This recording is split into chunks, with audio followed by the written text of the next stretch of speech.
Peggy 18.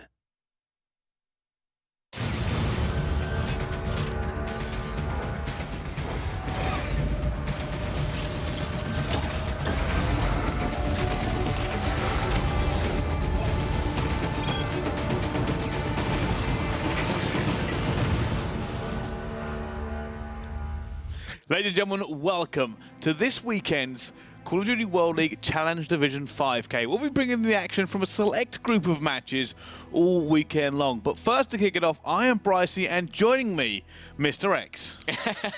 I knew it was coming. It's the black on black.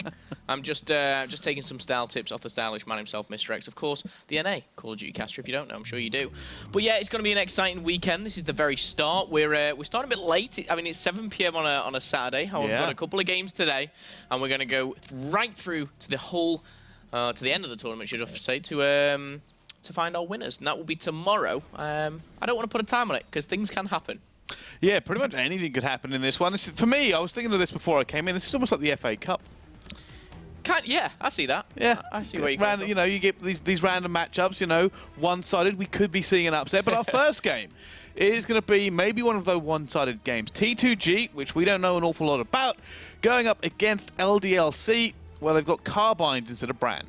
Yeah, a bit of a different kind of swap, and it's kind of just like the FA Cup when you say, I was about to say, you know, some teams don't put out their full team almost, you know, they don't do that, but this is a prime example. LDLC, they've made a switch, you know, a roster change has occurred, obviously Brand stepping down. This is a CWL team, you know, these are one of the top 10, but they're coming up against T2G, and we're not going to sit here and buttercode it. We don't know a lot about them. Nope. So we will learn. I'm going to make it up. What we do know is they're a British roster, and we've been told that by our admin. I think they do have a Denmark flag, but I think that may be wrong. But who is in the roster, Bryce? Well, in that T2G roster, we have Ashy, Bojar, El Green, and Onebra. Bojar, he's my man to watch. Oh, is he? 100%. Well, I heard he wants...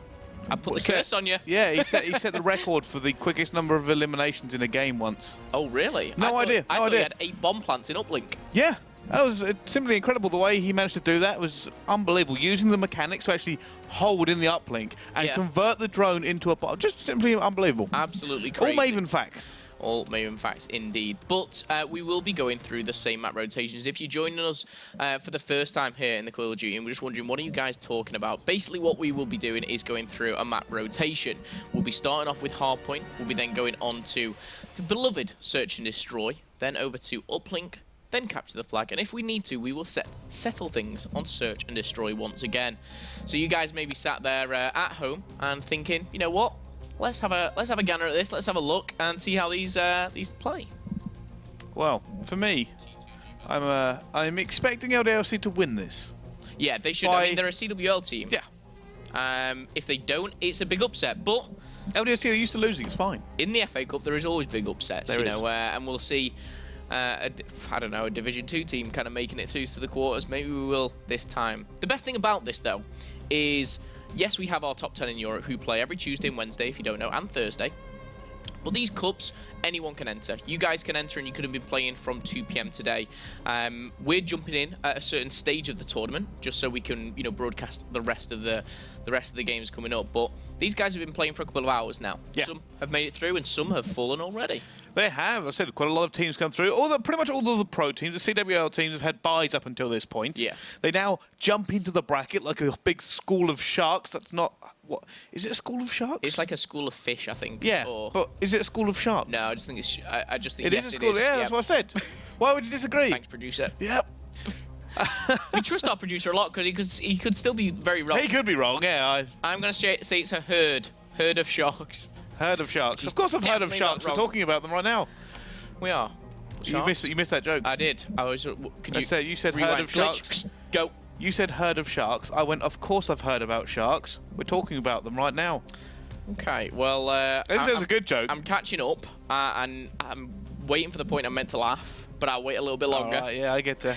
However, Brycey, I'm going to give you a couple of minutes just to get this video up that I wanted to bring to you guys, because it's actually a little clip. A couple of minutes? It's not going to take that long. You've got it there ready. Basically, it's a clip already from some of the players and some of the mistakes, bit of a blooper if you like, but something fun to bring you guys, which we do have here is from our very own Pasco, player of Team Spud, and here we go. Here's not how to throw an uplink. There we go. Oh, yeah. and yeah. And straight off the map. And, it's funny because this is obviously the kind of stuff you can experience, right? If you join Quicker Than You's actual school of Uplink. That's it. If you go to the Quicker Than You school, if you go into Quicker Than You's stream, he's a Hyper Games player. He's currently 11-1 in the CWL. He's coming second at the moment. But another main fact, has missed 147 one-point plays and only scored 1. And that's when he went for a manual pass now. So he went that's the actual kind of stat I want. I want to see what his conversion rate is, because I know we do take the mick out of him. We do take the mick out of him the entirety of Hyper Games, in fairness, week in, week out. Even when other teams miss the occasional one, we're like, it's still better than them. But yeah, we thought that was quite funny. That's something that actually come out of the Challenge Division. That was from Team Spud, and that was Pasco. And what we do want as well is we can't sit here and broadcast every single game because there's 120, 130, 40, 50 teams signed up. So if you're playing off stream and you get something funny like that, maybe a funny kill, a bit of a ninja, tweet us. Let us know, and we can bring it up on stream and let other people see what you could see as well. At Bryce-tacular, at Phil7, at COD World League, and always use that hashtag CWLPS4. That's the important one. It is. Get it in. So slide it into that tweet. Not only do we want you to send us these kind of cool clips and stuff today, I'm going to kick things off, ready? Hashtag CWLPS4. I want to see you set up for today.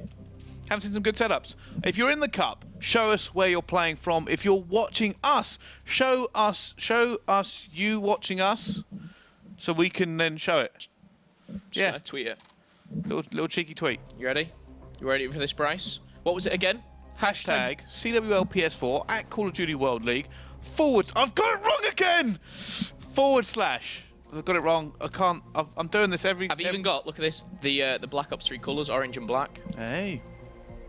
Selfie live on stream. Oh no, It was blurry, wasn't it? I know. I just kind of failed the button. You ready? 3, 2, 1.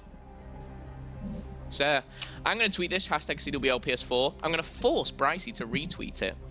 You heard me. He probably won't. But do get involved. We want this one to be a bit of a fun, interactive stream. Get to know you guys a little bit more as we get to know more players. You know, we're going to kick things off with T2G. 4 players we've never heard of, but by the end of this game, we will know them inside out. Maybe. I suspect they may get badly beaten by LDLC. Yeah, and if they... Or maybe they just destroy LDLC, because look where they're sitting at the moment. This is true. However, it's still... This is the funny thing. They're still a gulf, right? They're still... These teams are above the majority of people out there. It's not easy. It's not kind of, like one of these, they're a terrible team because they're 9th out of the 10th best in the world. Sorry, the best in Europe. They're still 9th out of the best of Europe. That puts them 9th out of everybody. Like, you think of any team out there. There's only 8 better than them. Right now, only 8. In Europe. In Europe. I feel like we should definitely be saying that. In Europe. But there's a lot of players and people in Europe. And LDLC, this is the lineup. From right to left, actually, we're going to go Watson, Niall, Shane, and then Bran on the end there. He has gone, removed, slashed, deleted, and has been replaced I heard a by cheeky little rumour. Oh, not a cheeky one. Did you get it from Nando's? No, I didn't. I'm not entirely sure Bran is not playing in this cup. Oh, so he might be playing. He might be playing. I don't know. I saw some rumours floating around last night. I'm not 100% sure. Don't know what's going on. But I heard some rumours that he was at least considering it at some point. So he's maybe having second thoughts about his time or his career in the Call of Duty scene with LDLC. Well, we'll stay tuned with that one. We'll try and get some updates. We do bring updates as well live on air. Remember that time when Madcat went rogue? He left Millennium live on air and we had to bring it. Did he? Yeah, well, it was like a week ago. And we were like, Madcat has left Millennium. I don't think I was there. Oh, maybe it was Machine. I was there.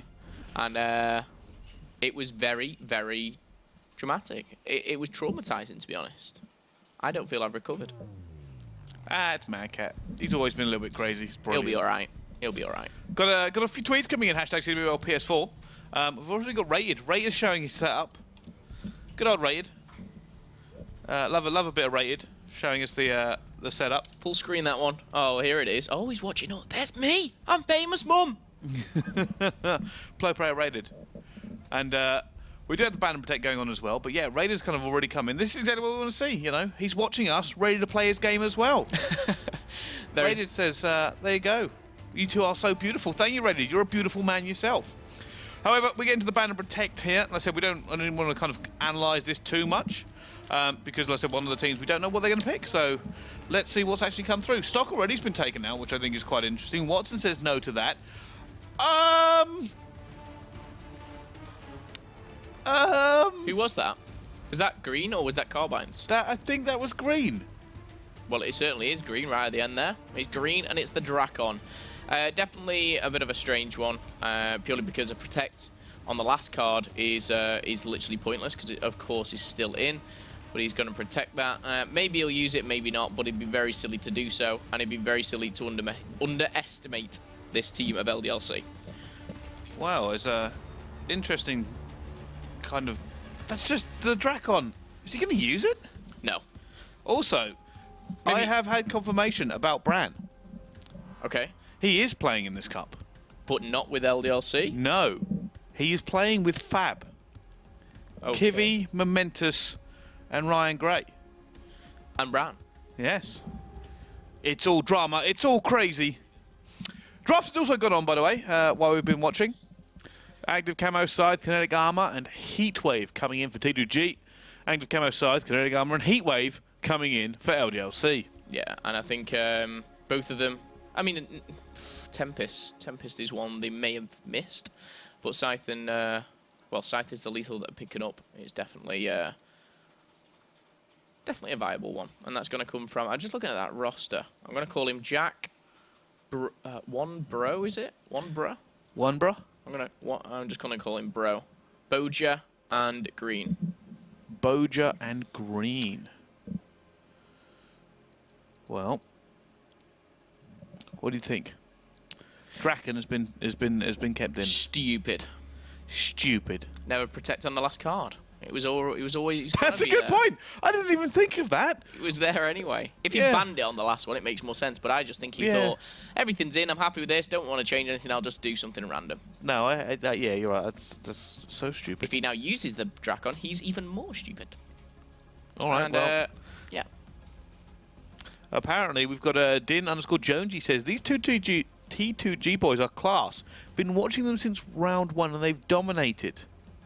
We've got someone saying LDLC want to lose and keep their losing streak alive. I feel like that's not true. It's definitely not true, but it's potentially could happen. We'll see. But the first map is going to be Reach, and it's going to be Hardpoint. You're going to start off in this hot box, rotate over to Cages, then into Palace, over to Flowers, and back down into the computer room at number 5. Then and we'll start it all over again. Scoreline prediction, Bryce. What are you thinking? 7 million to 0. What do you think? What was that, sorry? 7 million. To 0? Yes. I think you're stupid. Yeah, pretty much. No, I don't, Bryce. You're a very intelligent man. However, I'm gonna disagree with you. I'm gonna say 250. Okay. To 173. Fairly precise there. Fairly Mystic precise. Momo, come back to me when it's right. One of these days, because I actually do so many casts over Call of Duty, one of these days I'm gonna get it spot on.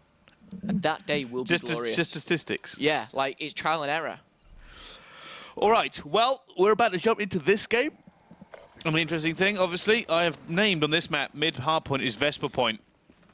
And you'll see why, as we're already on board with Shane, who's going to be running that Vesper, and Bojo is going to be running it as well. Well, T to G, more like T to P right now, as they slide on in, pick up 3, and take on the first 10 points.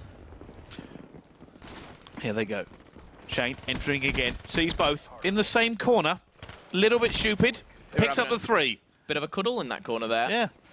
If in doubt, block your teammate. That's a viable tactic, I've heard. Meat shield, I think it was. But yeah. no, Shane is just going to lie down here with this close quarters weapon. Oh, my goodness. And 4 down, actually. Do you know what? I've missed Carbines. I really have in the CWL. A real slayer.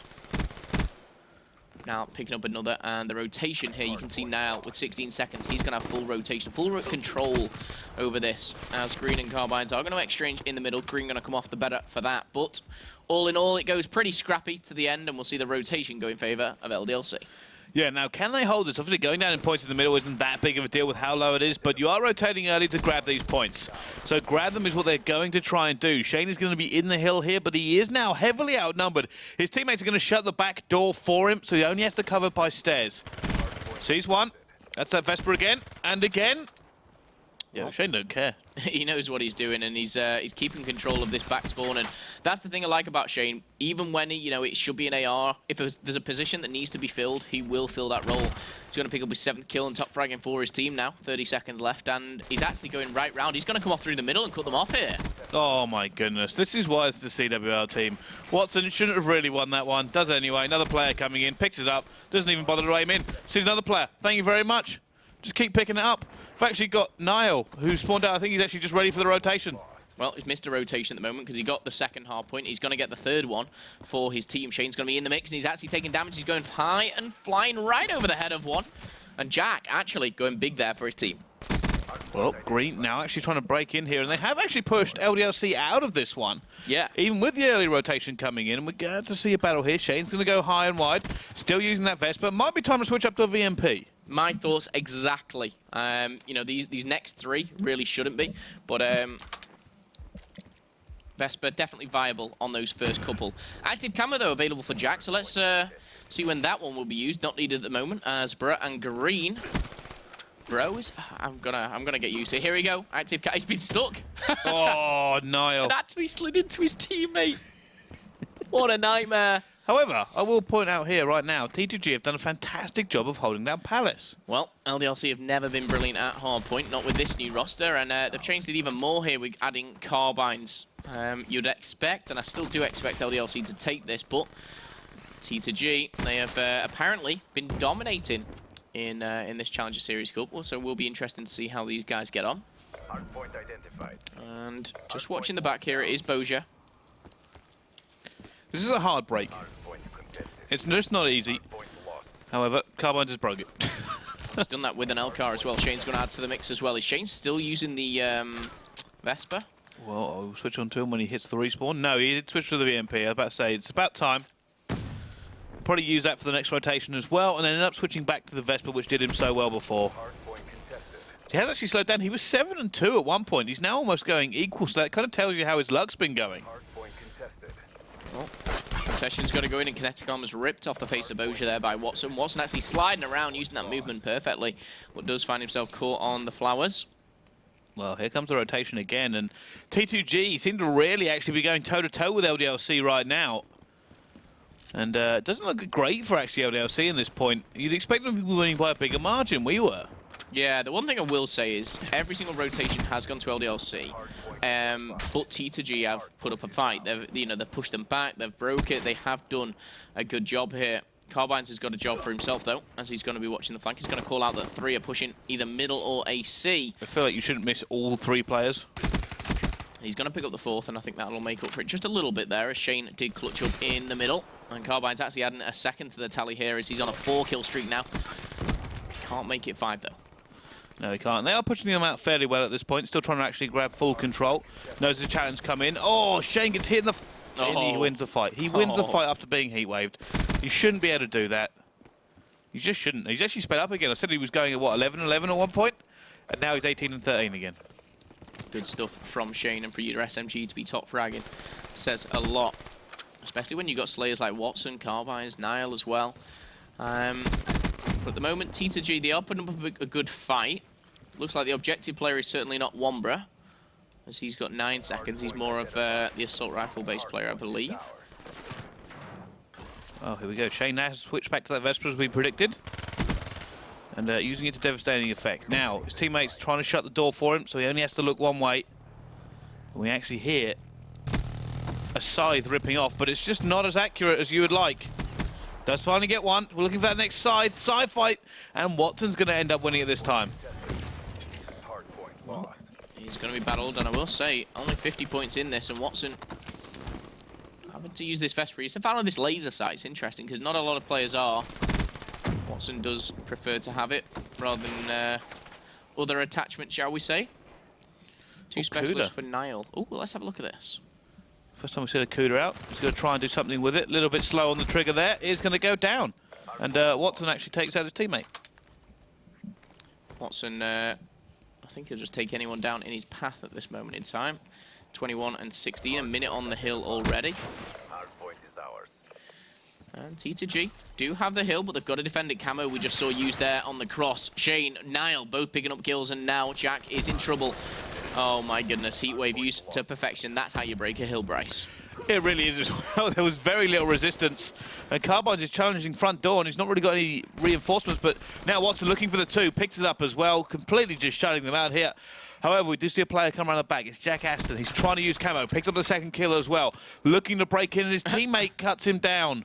Not what you want to see. No, they would have had a double stack for this hill as well, but unfortunately, team kill. Oh no, he was pre-firing as he went around that corner. Well, they do have the rotation here. We'll see if LDLC can break it. Shane does have a specialist, but he's going to be the last on that hard point. Carbine's ripping down Wombra there. Jack Aston also falling to Carbines too. Well, there's a lightning strike here for Carbines, but right now he's in a little bit of trouble. Should really get pinched. Should get pinched. About to say he almost managed to survive that one. Kinetic being used by Boja. Boja managed to hold it down and holds out LDLC again. He's actually going to go challenge this because he's got Kinetic. He's going to run out right as he goes over. Easy kill for him, though. And LDLC have got to try and break into this hard point, which last time they just weren't able to. But Kinetic coming in from Shane's, it gets ripped straight off of him. Don't like that play from Shane. Using Kinetic on when you're so weak. I do prefer it when you're going in with a a full set of health. But he opted for it. He thought he could win the gunfight. And now LDLC finally do make a bit of a mark. And really, it's all coming from Carbine. 29 kills here. And T2G are putting up a fight. 23 seconds left, and they need all of this. Well, they're trying to get it. And we all see Boja's actually got streaks as well. He was just... Oh, big kill by Niall actually. Took him straight off that Cerberus, which could have been deadly as we go for this rotate again. Scrap time will go in favour of these guys in LDLC, but Wombra is just shutting them down as much as possible. Watson, however, comes in, and Watson's actually going to be first in. Oh my, he's just broke as his team are getting the scrap. That is massive. Oh, come on, Watson. It was close before that. Lightning strikes coming in from Boja. I know that there's a lightning strike sitting somewhere on LDLC. I think it might be Carbines. However, LDLC are going to looking to finish this right here, right now. 250 points is the target. Boja just has to go in. Game over. And I tell you what, Bryce, I'm just you weren't far, mate. I was going to bring it up. I was wanting them to get a few more points. 250 to 170 is the final scoreline, as my very bold prediction of 250 to 173 is ever so close. But all in all, I just think it was rotations. That's all it came down to. Slaying power did come into it, and we saw Green obviously slacking a little bit there. He was 15 and 26 on -10. We've got Wombra -10 as well. And, these kills matter, but it's not all about kill death, and I think it's where you actually position yourselves on the map. And we saw for the first 4 hills, LDLC had the rotation every single time. Yes, T2G did push through on one of them. I think it was Palace, but LDLC, I think just that one step ahead mentally. Yeah, I mean, we did see the rotations coming in. They obviously knew they could kind of keep trading away in that regards here. But I think T2G definitely put up a bigger fight than we were expecting. It really was kind of a show from them to say, you know what, maybe this is a CWL team, but we're not going to be intimidated. We're going to break. They held Palace really well the first time around. Yeah. They definitely were able to kind of push them out. And towards the start of that game, I was expecting LDLC to do a lot better. We saw them already picking up and just filling the kill feed. And maybe that was a difference. Maybe just a little bit better coordination to actually make those kills in one block. Yeah, well, it was a good showing. Let's just take a step back here and just realize that LDLC, they're a top 10 team in Europe. You couldn't say a top 9 if you want.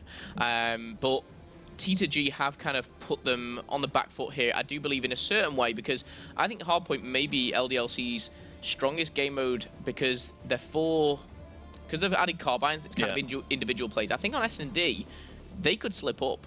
Is what the kind of the point that I'm making here. I think Uplink and CTF, we will see the same as what we saw in Hardpoint, but I do think they could slip up on an S&D. These two T2G guys, I don't know how good they are at S&D. We do find that some of these amateur players do grind out S&D a lot, so it wouldn't surprise me for this one to be close as well. No, we always say in this kind of situation, we do think the slip map is going to be search and destroy. The amount of S&D specialists we see, a lot of these teams may end up kind of just being dynamos. Not only that, but because sometimes it can come down to those individual plays, getting those first bloods, a little bit of randomness sometimes can come in, especially when you don't know how the other team is setting up. Yeah, that's a rush true. can catch you off guard, a flank, something you may not have seen before.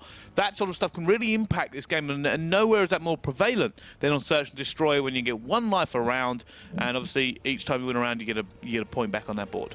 That's it. I mean, going into this one, we'll cast our predictions as we get a little bit closer to it. But you guys have been getting in contact with us. The hashtag CWLPS Sport is coming in floods here. As so many people, first of all, tweeting us their setups. Some of them, I will say, are actually a lot better than I thought. I tell you what, the youth of today have got some good setups, to say the least. I remember when I was as old as some of these people, judging by his Twitter, 1997.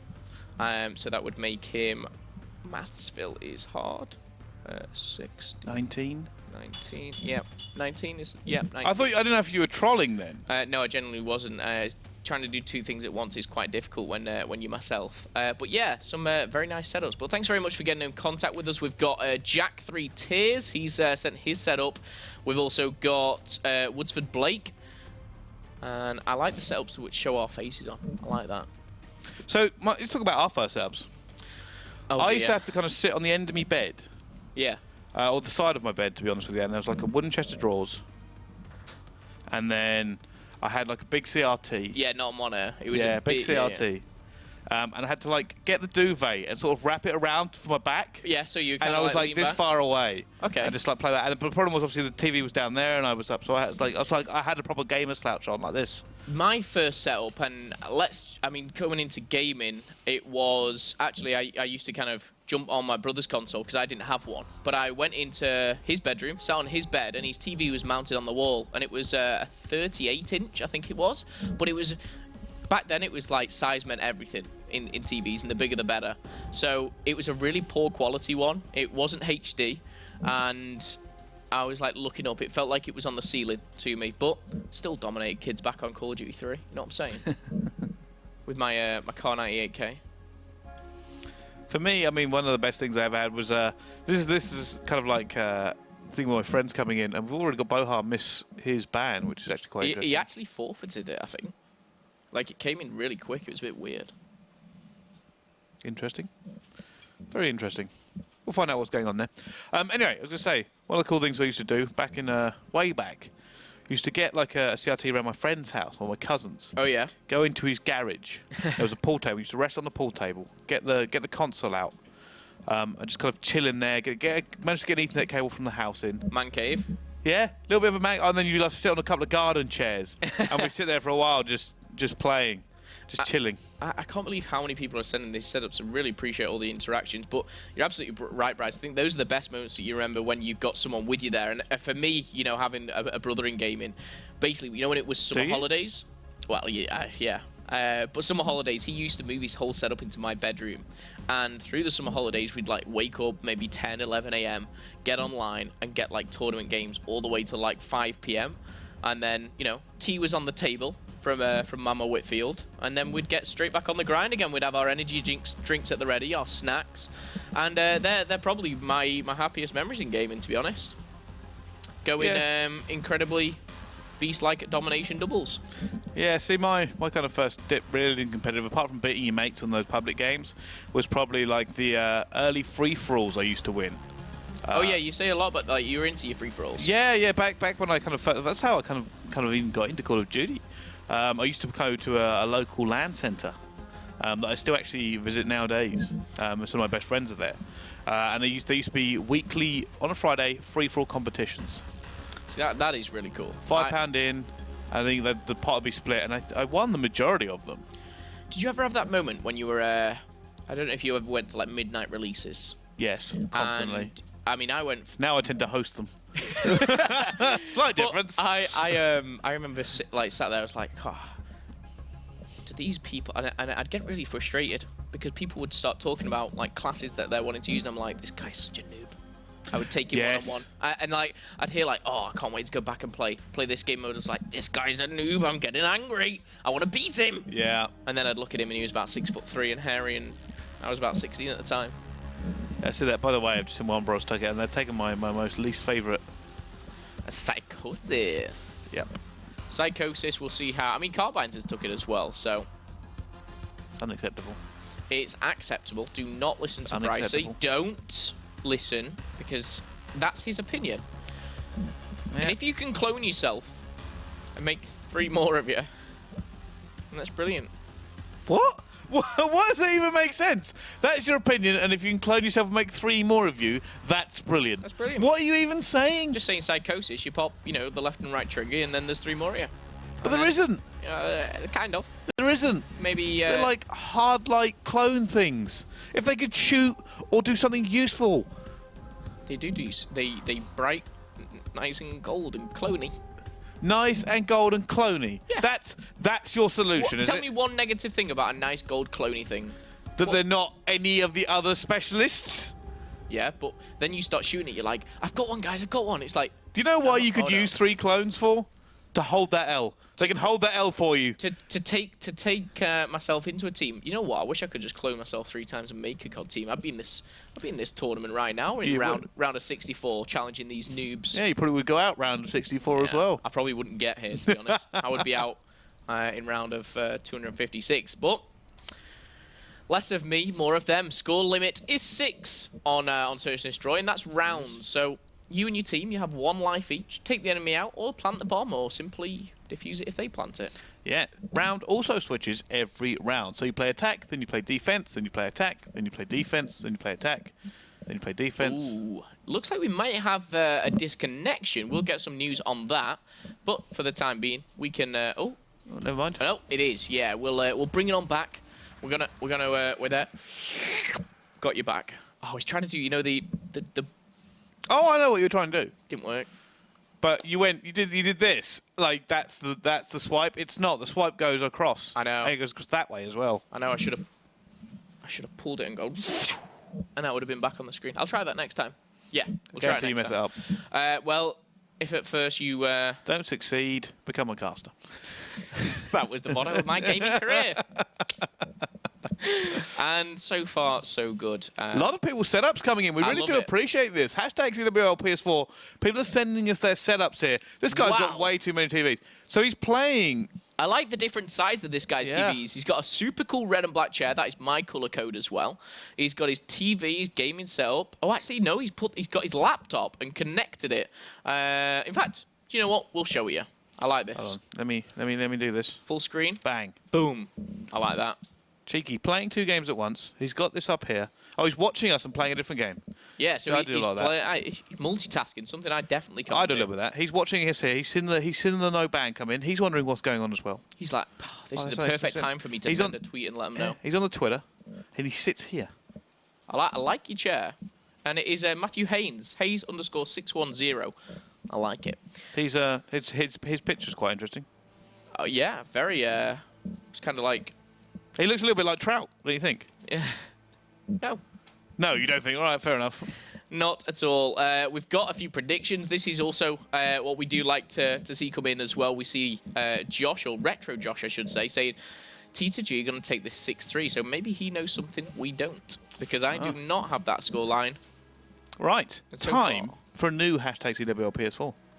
Are you ready for this? Hashtag. I've got the hashtag here. You do the rest. All right. Hashtag CWL PS4 at Call of Duty World League / Call of Duty, of course. And you can tag me and him in it. He's Phil with 7. I'm Bryce Tacular. Tell me, if you had Philip for a day as your own personal worker, what would you have him do? What would you use me for? What would you use him for? Don't be mean. Do be mean. Okay, I'll let you be mean for the next 10 minutes, but after that, there's no more mean. Hashtag CWLPS4, get involved and let me know. Would I just sit behind you and cast your day as John goes to the fridge taking a refreshment? He chooses orange juice. I could just do that behind someone for a whole day. But that would be really You annoying. don't cast like that. I think you should. Ladies and gentlemen, Jonathan is going to the fridge. He has chosen a water. What a refreshing choice. I think that'd be great. That's what we should do. There should be a video where we both do it, and we just judge all of their choices that day. We just pick one person Should you at random, really be just having that following can him. of Coke? Water would be better for him here, Momo. What do you think? We're like the devil and angel. Actually. Yeah. Well, he's thinking of the sugar content, but he knows the tasty goodness of that orange. But look at his complexion. Look at his complexion, Momo. He could really He's gone be doing for with it. the The winner. orange juice is out. He chose it. Sorry. But yeah, I don't know how this is going to go down. I think I'm going to read some of these and. I've got one here from Maybe Giovanni Campanello. Again, he says, call me out, please. It says, call me out. I think he means shout me out. I'm calling you out. calling you out is. I'll meet you at the clock tower at high noon. It's a duel. You and Phil will be fighting Giovanni Campanello with versus pistols. With RK5s. I've decided. RK5 is my RK kind of pistol. Burst. Really weird duel. You actually throw a burst at them, not just one bullet. Yeah. It's just I've got more spread of spraying my bullets. Sorry. I'm not very good with a pistol. Can I have a different weapon? Yes. If you could have any weapon right now in real life, what would it be? Off Call of Duty Black Ops 3, of course. Oh, okay. And you can have one of them. Reaper cannon. The scythe. No. Weapon. That is a weapon. That's a specialist. It's definitely not a allowed. weapon. It's not allowed. It's 100% a weapon. Okay, no specialists. Okay. What would you have? Just to casually walk down the streets with, of course, if this was legal, which it most certainly Just to isn't. casually walk down the streets with. Just walking down the street going, sup, got my... how are you doing? So I'd be like, yo, got my RK5. Check out my camo. Nuketown DLC. Bang. Silver and blue. Flashy. Why? It's cool. But what? See, hold on. I need it to just walk down the street with. Okay, that was me just trying to make this realistic. What I'm saying is, what would you have? How is that realistic? The whole thing isn't realistic, bro. No, it isn't. I'm sitting there going, yeah, I want... Forget the question then. I'm not Doesn't going to take... matter. Well, I was thinking, yeah, I'll take one of the nice LMGs, and I thought, no, that's quite heavy to just walk down the street with. So you're choosing an LMG? No, it's too heavy. You've taken your first It's step. too There's big. no going back. It is. Now choose the I will go wherever I want to. He's taking the LMG. Do you know what? I'm giving you an LMG. I'm only giving you half of it because you've been so rude. Which one?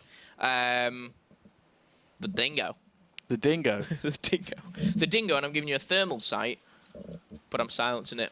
Because I know what you're like sometimes. Oh, come on. I know what you're like sometimes. What? You can get a bit trigger happy. Oh, and a silencer will prevent that, will it? It will make it easier on the ears. Right, okay, because that's clearly, you know, the problem there. I'm going to put a loudener on it. I just want to point out what WA Wakwa1 has said. I would make him shave Bryce's hair off. He said he'd do what you need for a day. He didn't say he's going to have an army with him.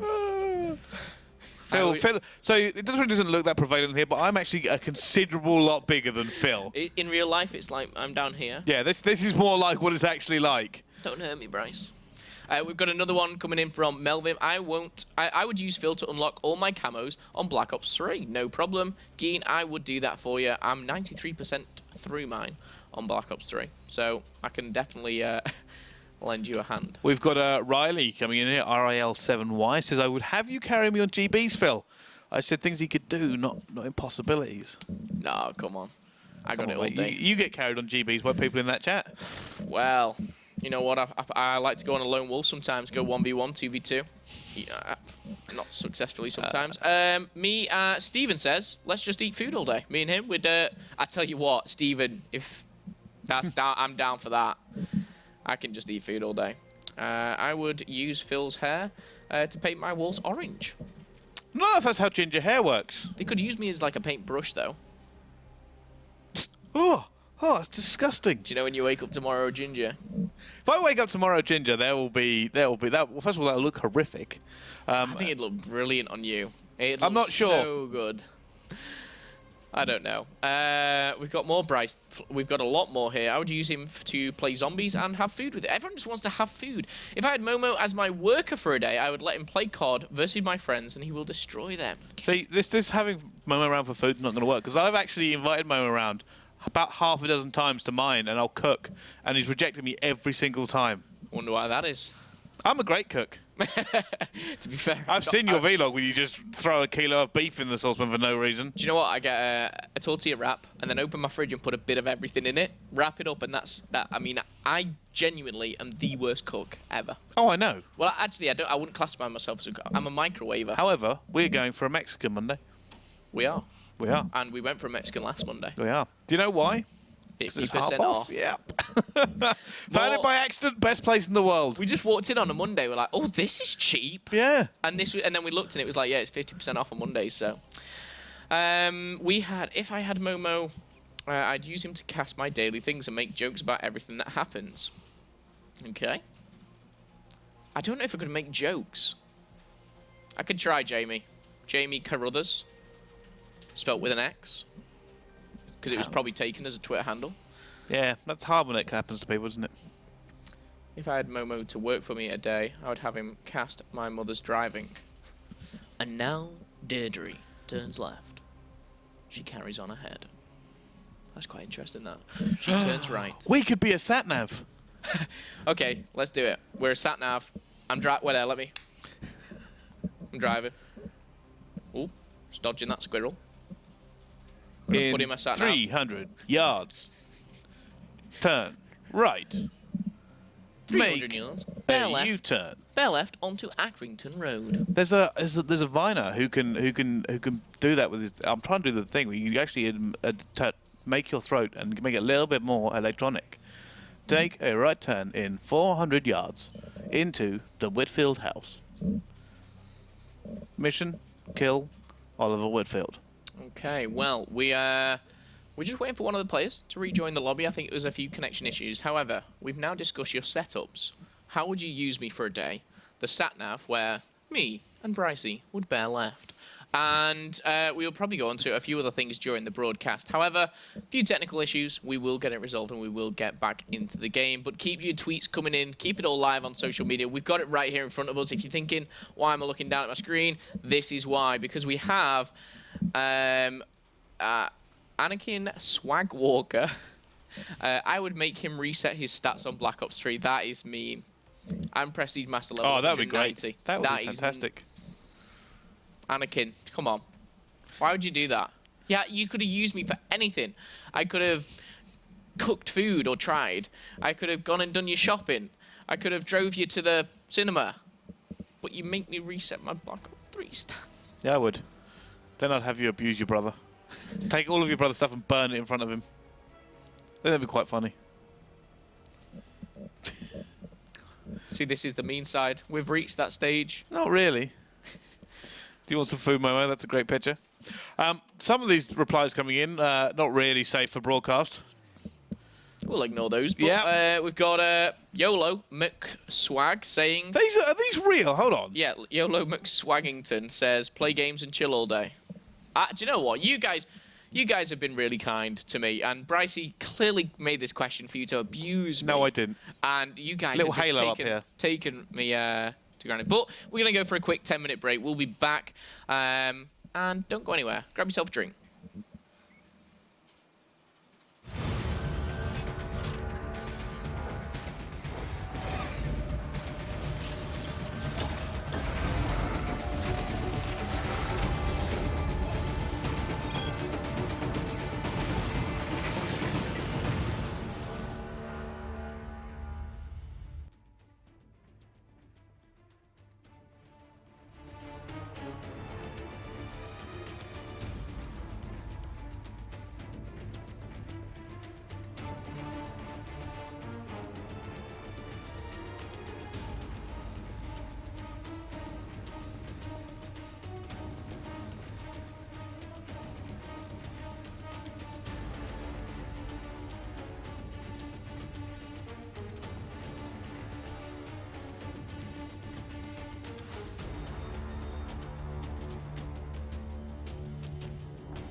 Welcome back to the CWL Challenge Division Cup here. Sorry for the little break there. However, we're back and we're ready to go. Of course, myself, Philip Momo Whitfield, joined by Bryce, or Bryce Tacular, or just Bryce. Hi.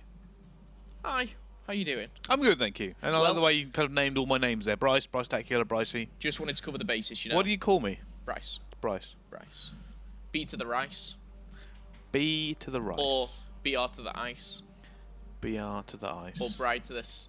Nah, don't work. Don't work. Or brick to the E. Brick to the E worked as well. However, we are going into the third map actually for this this set because the Search and Destroy has gone by and it is 2-0 to LDLC. Of course, it being a best of 5, it is the first to take 3 maps, so potentially this is the last map of the series, Bryce. It is, and for me, I mean, technically, this is what we always say: CWL team versus non-CWL team on Uplink. What do we say, Phil?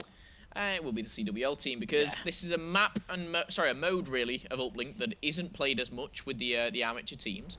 So when they are coming up against a team like LDLC, then it's going to be difficult because these guys play it time and time again. They, play it. How many times they play? Twice a week.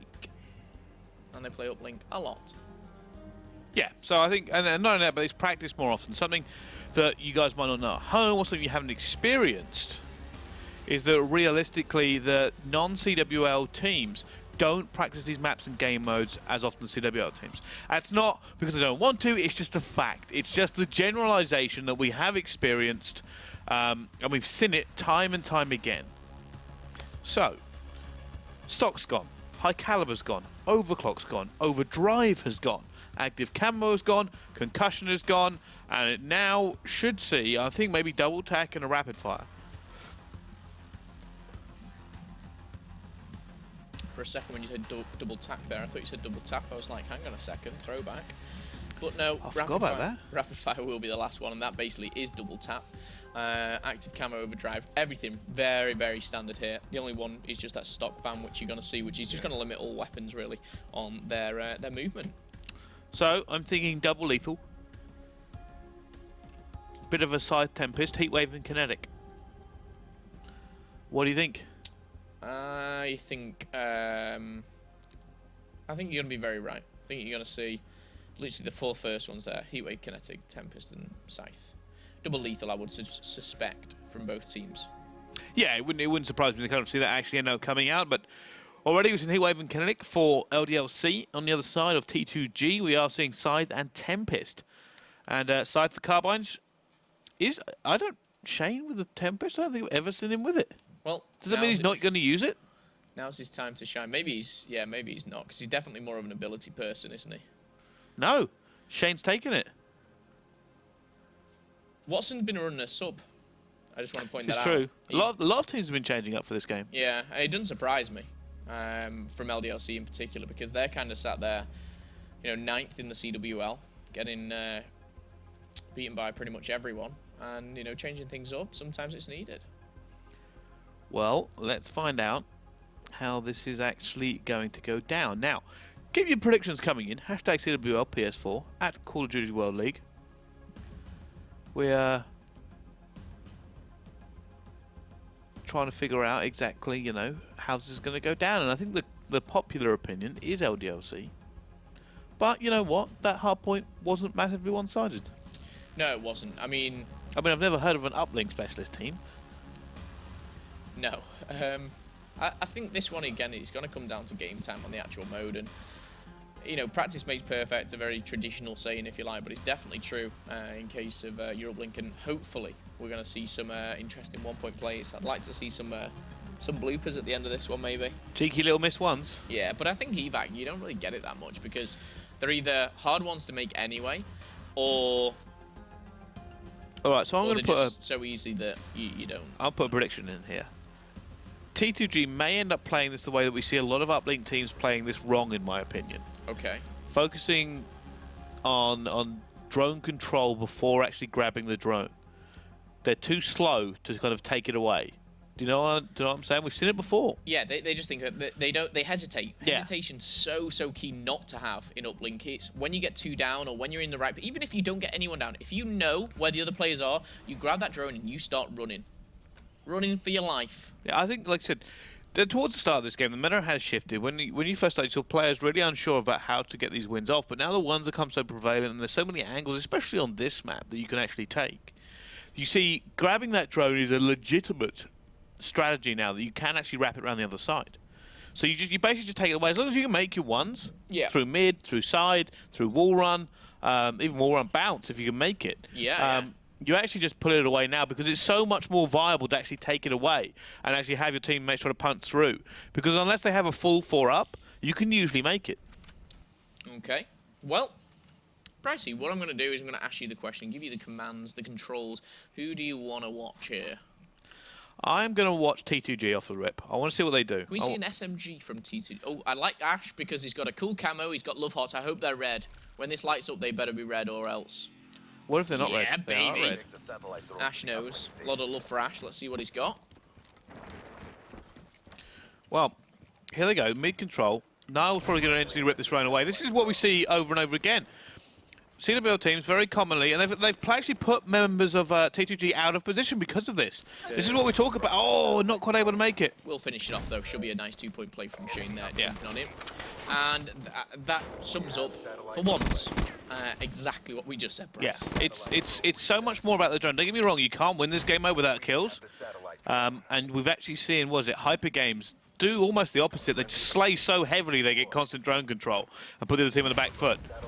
But right now, they're not winning any of it, and this is actually looking a little one-sided.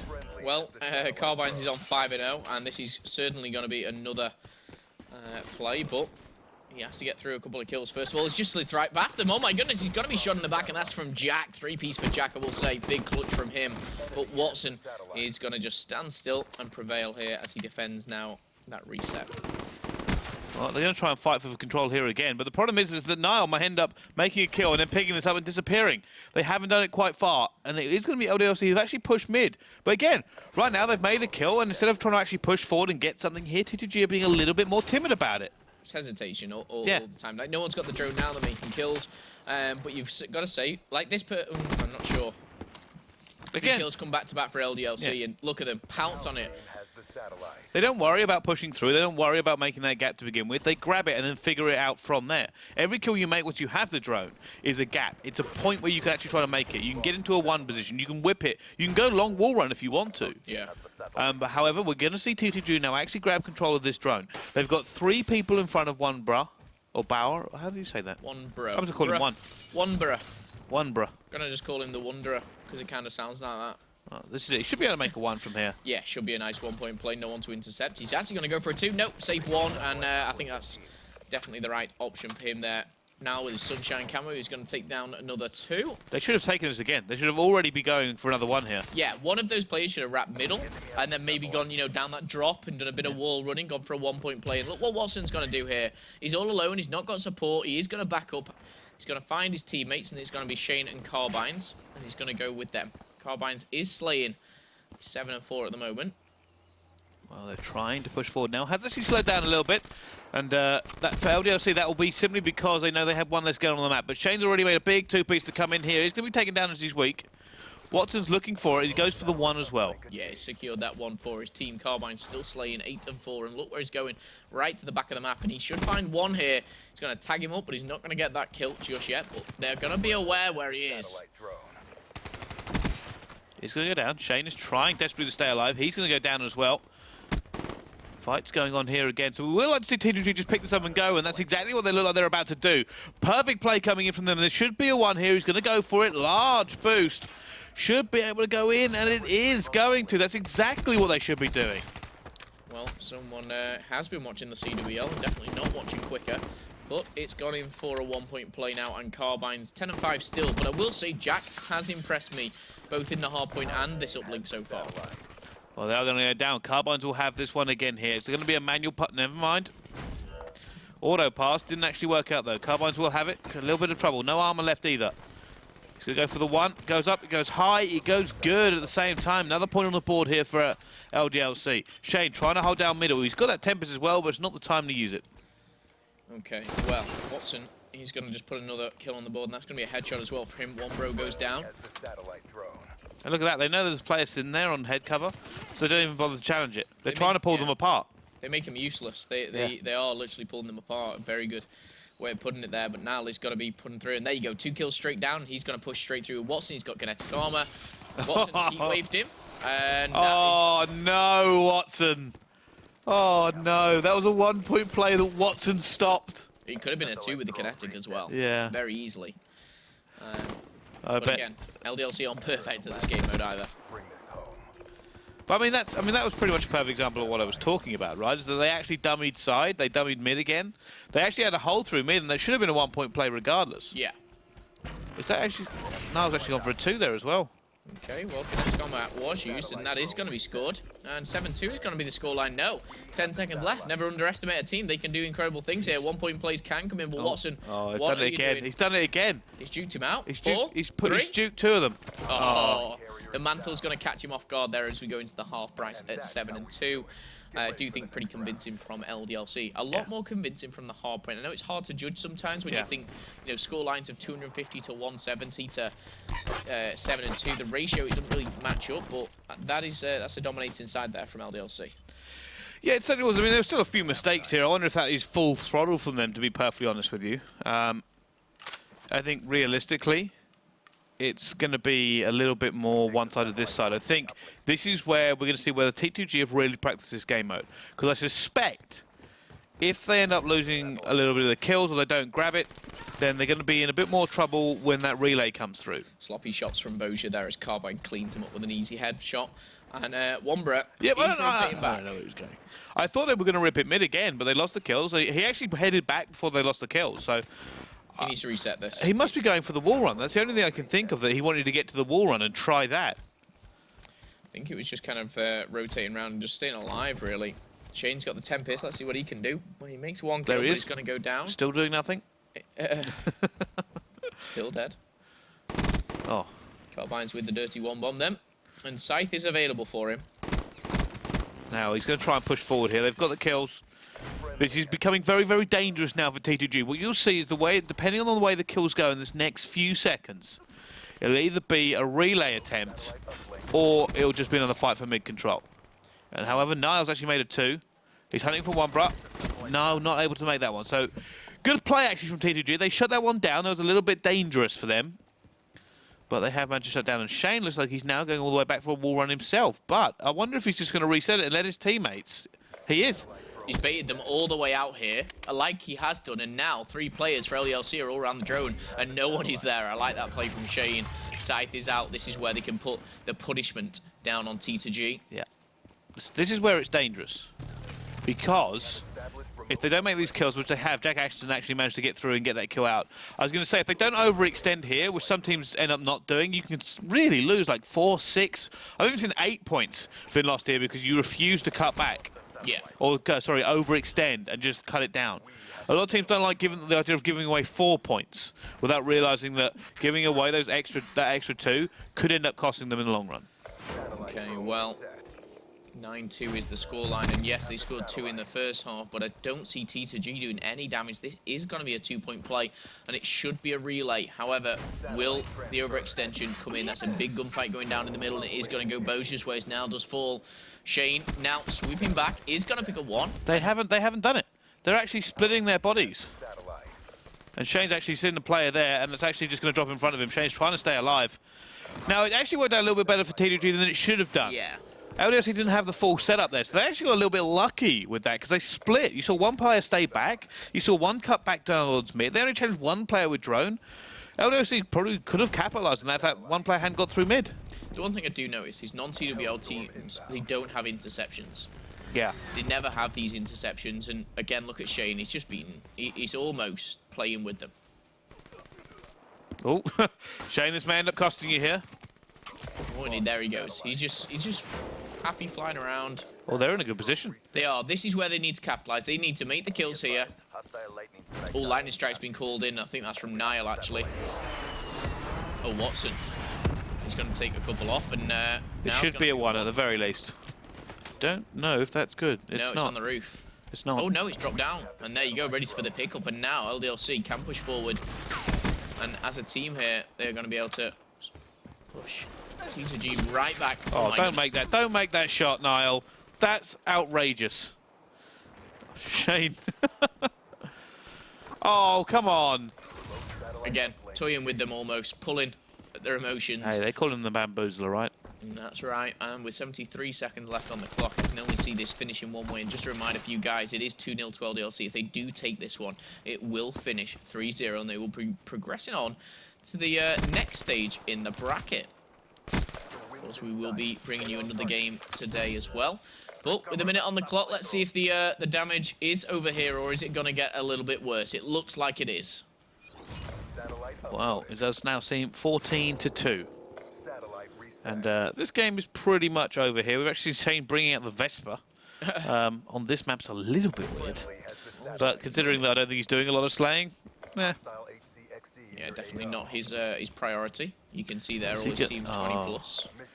Now, do they know how to counter this wall run? Is he going to wall hang it? That's exactly what he's doing. Unless he's trying to juke them out again. I think he's almost just having a bit of fun here with his armor. I was about to say, don't survive that. Drone has been dropped, and they could go for a run here, but it's not going to change anything with 13 seconds left on the clock. There's only enough time maybe to get a 1, most a 2, and they certainly need more than that. They need 12 even to draw things up, and that is going to be it. It's going to be 3-0 to LDLC as they do Buzzer beater, you got it. Go!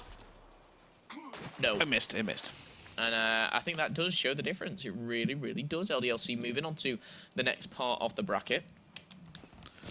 Well, yeah, I mean, that pretty much showed what we were thinking, right? That's more or less what we were expecting to happen here. Yes. LDLC knew their fundamentals considerably better than T2G, but again, that's not because T2G are bad. They're just, I think it's again down to that time.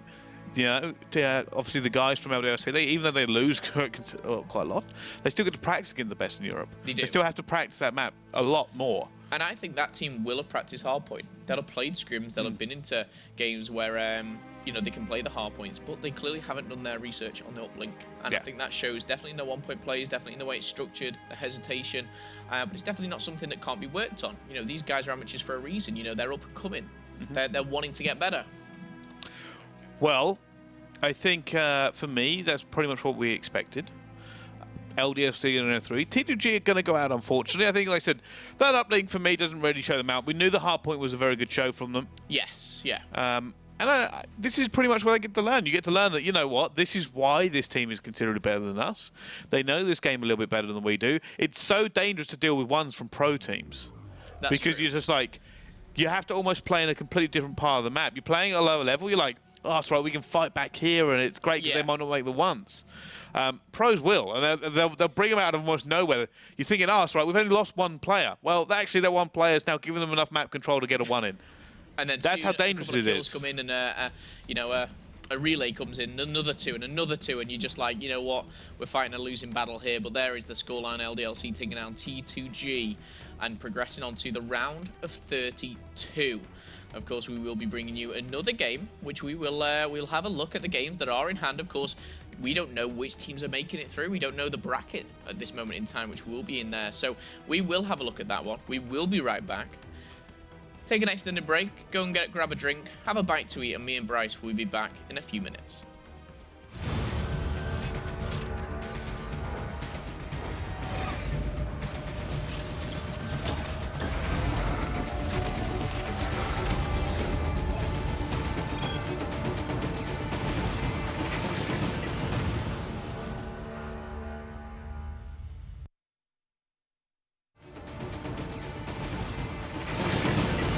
Welcome to the Call of Duty World League Esports Report for Stage 2, Week 4. The frenetic action in the World League did not let up this past week. The competition is ramping up as the standings show more separation between the frontrunners and the underdogs. He could have kept the shot, yes! In Europe, 7th-ranked Spanish team Giants took on 6th-ranked team Exertis. After map wins from both teams, Uplink saw the tides turn for Giants, who were down 5-9, as Giants Tohor stole the drone from Exertis' Vortex and kickstarted an unthinkable chain of events in the final moments of the map. He got it out of the air! After Tohor's 2-point dunk, Giants legend took control of the drone and tied the game up with 12 seconds to spare. Tohor grabbed the drone once again and made a Hail Mary throw for the winning 1-point play. There we go, Giants! In a matter of just 45 seconds, Giants scored 5 points and won the map. This led to an overall 3-2 victory for Giants. Day 1 saw Millennium, Hyper Games, and Supremacy joining Giants in the winning circle. Due to technical difficulties, Day 2 only had 1 game, in which Splice beat Exertis 3-0. Day 3 saw Giants, Supremacy, and Splice picking up more wins, which all led to Hyper Games, Splice, Infused, and Millennium rounding out the top 4. In ANZ, 4th-ranked team Immunity took on the 2nd-place Australian superstars Mindfreak managed to get a hardpoint victory and followed it up with the first 2 rounds of Search and Destroy, when suddenly, Immunity's Excite learned how to see through walls. Oh, and there we go. In Uplink, Mindfreak Shocks was looking good until Immunity's Killer Pie jumped up and denied Shocks 1-point shot. Absolute goal line. What? Dance now. Immunity paved the way for a higher score as Excite picked up a 3-piece, You monster! followed by another one from Killer Pie. Manages to keep the dreams going. Gets a second. Killer Pie, you absolute titan. Keeping this one going for his team. Can he get a third? Yes, he can! Their eventual score of 18 dwarfed Mindfreak's 8. In Capture the Flag, Immunity's Gydra became an army of 1 after he grabbed the flag Tear it up. 3 in a and row. blasted his path to a stellar flag capture, Gydra, the one-man army. He's got the support of Immunity. which led to Immunity's 3-1 victory over the 2nd-ranked team Mindfreak. Immunity joined Orbit, Tainted Minds, and Chiefs as the triumphant teams of Day 1, while Day 2 saw both Immunity and Mindfreak pulling in wins with Orbit and Envy.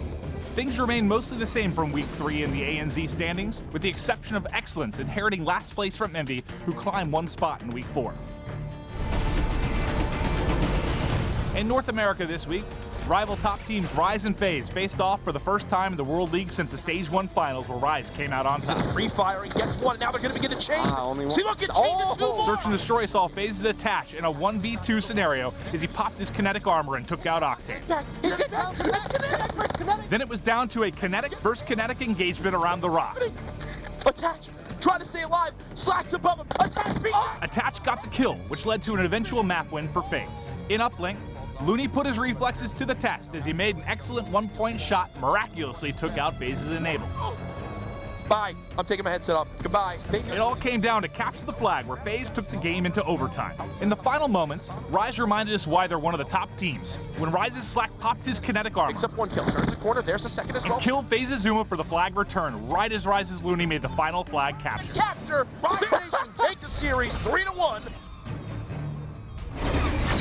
On Day 2, FaZe looked to bounce back from their defeat by taking on Envious. After losing to FaZe in Hardpoint, Envious did what they could in Search and Destroy to bring their A It's game. 2 pieces. In round 6, Envious's John was neck deep in a 1v3 scenario. He emerged from the water to surprise Enable, then Zuma. Gets the second as well. That's a 1v1. But unfortunately, all the excitement was too much for John as he plummeted to his death.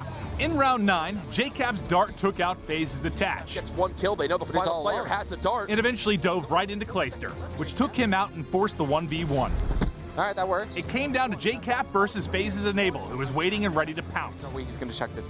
No! He's right in front of you! He's going to have time. He's going to have time. No.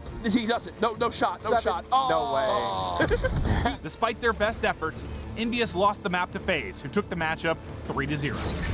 Day 1 saw Dream Team, Elevate, Rise, Optic, and H2K rounding out the winner's circle, while Day 2 had FaZe and 100 Thieves bouncing back from defeat. Optic, H2K, and Elevate also merged victorious. Day 3 saw Dream Team taking down Rise and Envious beating Luminosity, which led to a lot of movement in the standings. H2K and Dream Team now lead, with FaZe and Rise rounding out the top 4.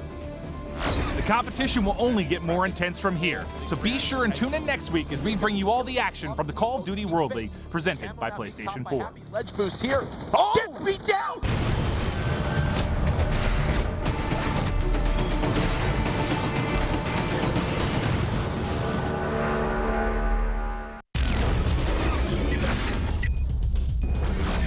drop. Slasher was in the action too. He's able to get one. The drone's still down. What a heat wave coming in from Karma. Can they make the plays? The drone's still drowned. It's right in front of Slasher. They get him for a second, but he's by himself. He's getting pinched from both sides. This is nuts. He is putting down tons of shots. How is Slasher still alive? I have no idea.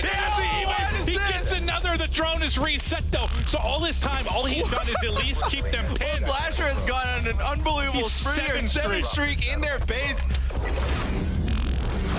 There's still a scythe in play. The specialists most definitely are not dead. Coming around that corner, looking fierce. 8 seconds and counting. He keeps him safe. He's completely locked it down. Nelson, the bodyguard, is going to scoop it up and make it to 7. That is an astounding round. One to remember. He gets hit. What a perfect use of that specialist. He stops the dunk from coming in. That is definitely a play to keep in mind. Classic with Afterburner. One player to beat, though, that's wall running as well. He turns around, passes it to his teammate. Mooney moving forward with the drone. He's got overdrive. He's going for the dunk. Is he going to float on in? Oh, that was so anticlimactic. The story of my life as he uses the... we got to score. It doesn't matter. Yes! The greatest Uplink play ever. Looks like they should be able to at least put a 2-point play on the board here. Yeah, they have an Someone opportunity. has to get back. And he's got kinetic as well, so they have an opportunity to actually make this happen. You see the drone get to the hands of Optic. Slasher picks up, not able to toss it for yards, though. It's actually going to be... They got this. I think in they the have hands a of chance. Grim. He's got to toss for Turn around. You got to run. 6 seconds left. They should be able to get the dunk. And there it is. Tie game. Optic Gaming. 3 seconds left. We've got OT. Try and get a pick here. Nogman's going to toss in a nade, try and get a hit marker, but I don't think they have any idea spaces in the corner. Oh, you got to be kidding me. Look how cocky this is. He's still alive. Really? He flies in, tries to no-scope one. He watches his teammate drop. Is he going to be able to connect with his thing? There it is. Aqua, man on a mission right now. He buys a second. He's a maniac. He shouldn't be alive in the first place. And then he sourced in one. Woo! Aqua, you filthy, filthy man. My mom supported me for most of my gaming career, and my dad didn't really start supporting me until I won the COD Champs. He also wanted me to keep my grades up, do my homework, study for tests. He just wanted what's best for me, like any parents would. But now they're like full-fledged into it. They have Twitter, and they watch all my videos on YouTube, everything. They're just very supportive now. I took a semester off college because I just knew I was going to be doing a lot of traveling. It would have just been really tough to keep up in school and to like be the best player I could be for my team. I'm a submachine gun player, so I'm always like in your face, running at people, do the objective, cover my teammates if they need cover, or just go to the lane that's open. Call of Duty 4, when I first started playing, I placed top 8 my first event. I started my first live stream and people came out to watch. FaZe Clan has a ton of fans, and now that I'm on FaZe, there's just a bunch of them. They're always tweeting us, congratulating us. I'm trying to keep writing it out, keep doing my absolute best. I don't think I have a personal, biggest rival, but since we're on FaZe, probably Optic Gaming, because last year, FaZe won an event, and then Optic won 3. Clayster, myself, Replays, and JCap were on Denial. We beat Optic at Call of Duty Championships and won that tournament, and then Optic won the next 2 tournaments, and then when we formed our new team with myself, Zuma, Enable, and Clayster, we beat Optic 3 times on LAN, and they haven't beat us yet on LAN, so it's really fun when we play them. They're probably the best team in the game. I always love hanging out with them, but when we're in game, we're rivals, we just gotta play each other, and it's always really fun because it's always an intense match. Every day, I probably get 5 tweets on my Twitter asking, how do you become a pro gamer? Do you have any tips? You have to be dedicated, put a lot of time into it. You have to be patient. I've been putting in 8 to 12 hours a day. Eventually, if you're a good player, you'll get recognized. Just from playing video games, they come up and say, hey, dude, I'm a big fan. I appreciate what you do. And I think it's cool that someone wants me to write sharp on a piece of paper because I play video games. Right out of high school, I was traveling a lot. We were going to London, we went to Germany and stuff like that. So, my family is like, why can't you hang out? And I'm like, oh, I'm doing this. I have to play in this tournament. They've been to some of my tournaments. They usually watch all of them online, and my mom will sit there and watch my stream sometimes when I'm playing. So it's nice to have a supportive family. My brothers, they think it's pretty crazy. There was a tournament in Columbus they all went to, and they all had mullet wigs on because my whole thing is mullet nation because I'm from Kentucky. So they were all rocking mullet wigs, screaming in the crowd. So it was pretty cool to see them out there. I think my team this year can go as far as any other team can go. I think we're one of the best teams. Black Ops 2 was Team Caliber's best game as an organization, so I think Black Ops 3 will just be the same thing.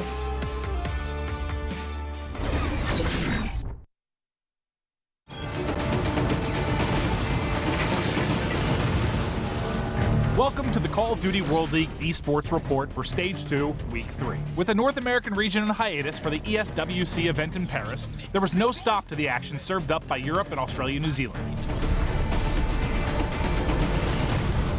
In Europe this week, 4th-ranked Epsilon took on 2nd-ranked Infused, in an action-packed rumble that featured some amazing highlights.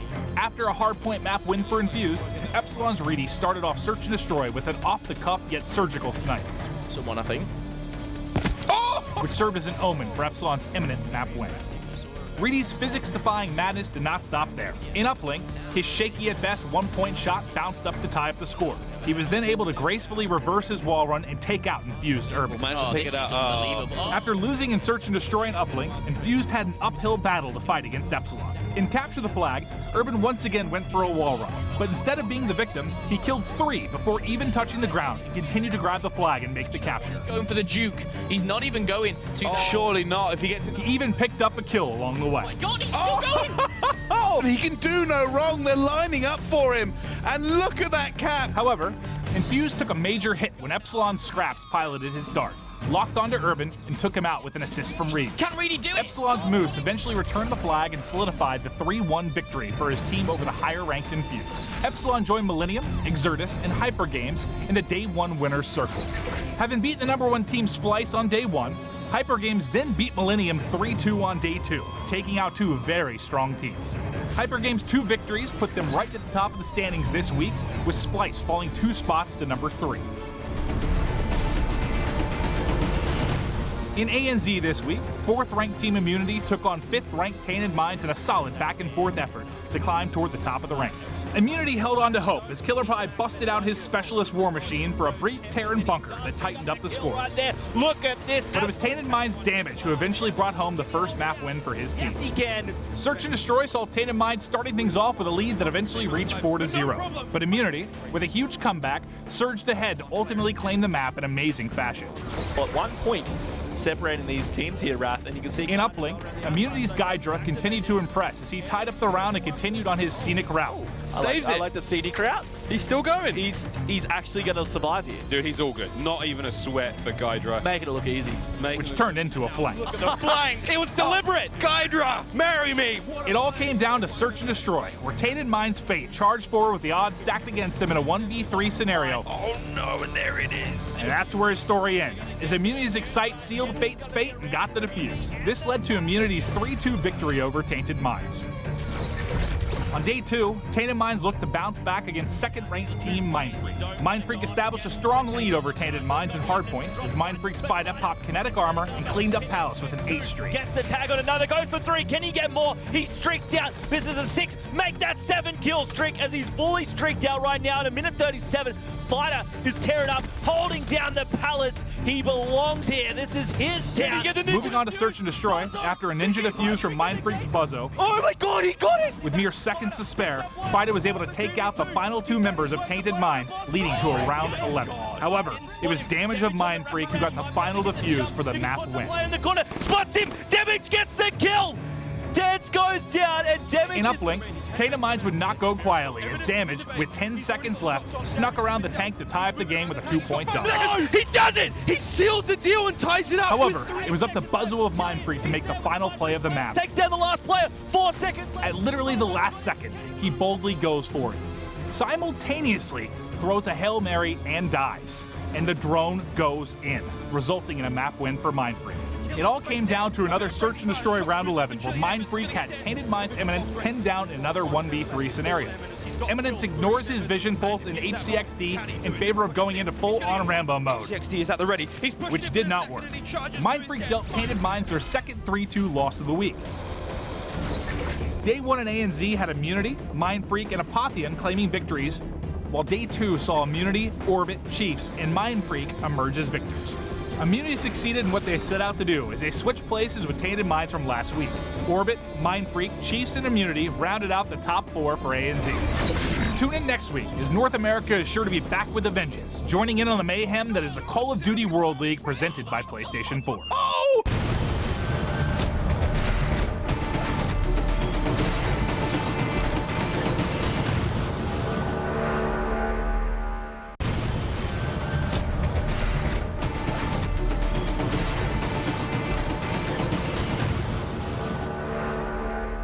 Thank you very much, North America. Welcome here to the European side of things. We're going to recap week 2 for you. And to my left is a different looking machine this time. It's, of course, Brycey. He would say words. His words, not mine, of course. I mean, what a week for you to join us on. Fantastic Call of Duty. And really, some incredible plays. Yeah, it's been a truly great week, and not just because I'm here, but because the Call of Duty has been outstanding. It's been such a great week to join. It's been really engaging to see some of this Call of Duty go down, and it all started with Infused versus LDLC. Yeah, I mean, match 1 and match 2 and match 3, pretty standard stuff you would think. Yeah. But look at match number 4. Giants, the Spanish, managed to upset Millennium completely. Millennium having a bit of a shock start to stage 2 after, you know, such a successful stage 1. We go on to the day 2, though, and we see Splice taking down LDLC, standard stuff, and then you see that very nail-biting game between Infused and Exertus. It was. Infused really pulled out all of the stops. They were 2-0 down, ended up coming back 3-2 in the reverse sweep. But the way they did it was purely outstanding Call of Duty. Trick plays and composure under fire. Fantastic stuff. Match 3 and 4, though, ending in a swift 3-0.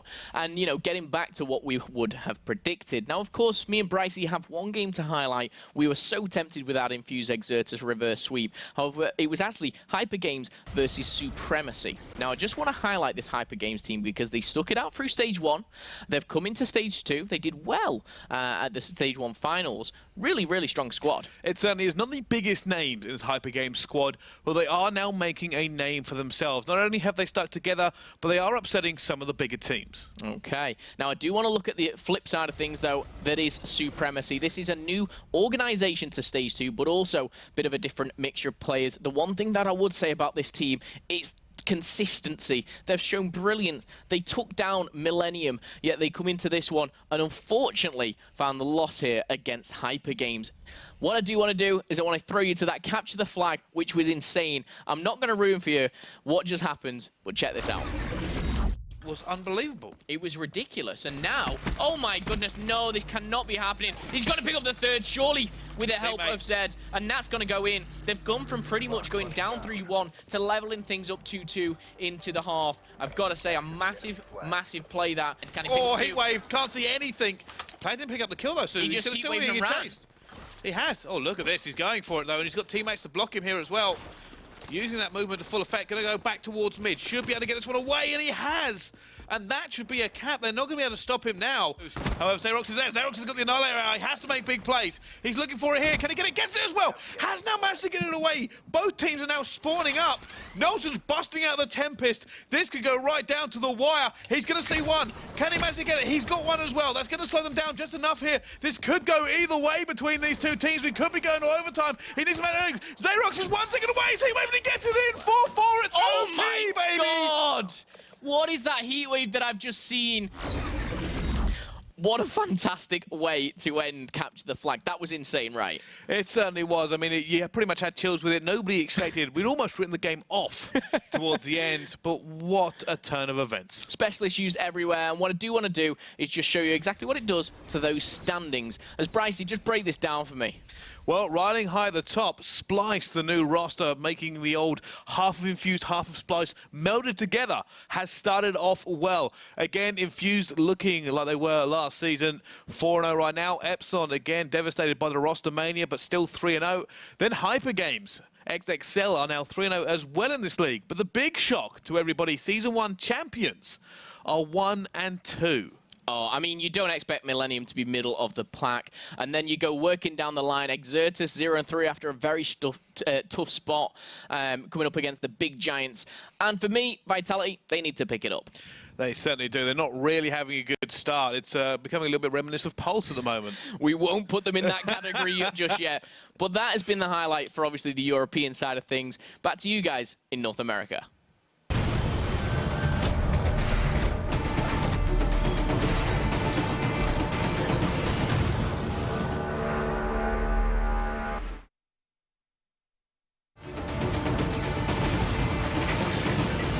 Welcome to the Call of Duty World League Esports Report for Stage 2, Week 4. The frenetic action of the World League did not let up this past week. The competition is ramping up as the standings show more separation between the frontrunners and the underdogs. He could have getting the shot, yes! In Europe, 7th-ranked Spanish team Giants took on 6th-ranked team Exertus. After map wins from both teams, Uplink saw the tides turn for Giants, who were down 5-9, as Giants Tohor stole the drone from Exertus' Vortex and kickstarted an unthinkable chain of events in the final moments of the map. He got it out of the air! After Tohor's 2-point dunk, Giants legend took control of the drone and tied the game up with 12 seconds to spare. Tohor grabbed the drone once again and made a Hail Mary throw for the winning 1-point play. There we go, In a matter of just 45 seconds, Giants scored 5 points and won the map. This led to an overall 3-2 victory for Giants. Day 1 saw Millennium, Hyper Games, and Supremacy joining Giants in the winning circle. Due to technical difficulties, Day 2 only had 1 game, in which Splice beat Exertus 3-0. Day 3 saw Giants, Supremacy, and Splice picking up more wins, which all led to Hyper Games, Splice, Infused, and Millennium rounding out the top 4. In ANZ, 4th-ranked team Immunity took on the 2nd-place Australian superstars Mindfreak. They're going to be taken up by Mindfreak managed to get a hardpoint victory and followed it up with the first 2 rounds of Search and Destroy, when suddenly, Immunity's Excite learned how to see through walls. Oh, and there we go. In Uplink, Mindfreak's Shocks was looking good, until Immunity's Killer Pie jumped up and denied Shocks 1-point shot. Absolute goal line. What? Dance now able. Immunity paved the way for a higher score as Excite picked up a 3-piece, You monster! followed by another one from Killer Pie. Manages to keep the dreams going. Gets a second. Killer Pie, you absolute titan. Keeping this one going for his team. Can he get a third? Yes, he can. Their eventual score of 18 dwarfed Mindfreak's 8. And captured the flag, Immunity's Gydra became an army of 1 after he grabbed the flag Tear it up! 3 in a and row! blasted his path to a stellar flag capture, Gydra, the one-man army! He's got the support of Immunity! which led to Immunity's 3-1 victory over the 2nd-ranked team Mindfreak. Immunity joined Orbit, Tainted Minds, and Chiefs as the triumphant teams of Day 1, while Day 2 saw both Immunity and Mindfreak pulling in wins with Orbit and Envy. Things remain mostly the same from Week 3 in the ANZ standings, with the exception of Excellence inheriting last place from Envy, who climbed 1 spot in Week 4. In North America this week, rival top teams Rise and FaZe faced off for the first time in the World League since the Stage 1 finals, where Rise came out on top. Free-firing, gets one, now they're going to begin to change. See, look, it's changing 2 more. Search and Destroy saw FaZe's attach in a 1v2 scenario as he popped his kinetic armor and took out Octane. Then it was down to a kinetic versus kinetic engagement around the rock. Attach, try to stay alive, Slack's above him, attach me!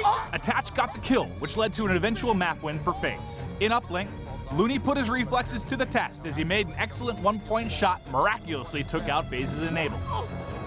Bye, I'm taking my headset off, goodbye. It all came down to capture the flag, where FaZe took the game into overtime. In the final moments, Rise reminded us why they're one of the top teams, when Rise's Slack popped his kinetic armor Picks up 1 kill, turns the corner, there's a second as well. and killed FaZe's Zuma for the flag return, right as Rise's Looney made the final flag capture. Capture, Rise Nation take the series 3-1. On Day 2, FaZe looked to bounce back from their defeat by taking on Envious. After losing to FaZe in Hardpoint, Envious did what they could in Search and Destroy to bring their A game. 2 pieces! In round 6, Envious's John was neck deep in a 1v3 scenario. He emerged from the water to surprise Enable, then Zuma. Gets the second as well, that's a 1v1. But unfortunately, all the excitement was too much for John as he plummeted to his death.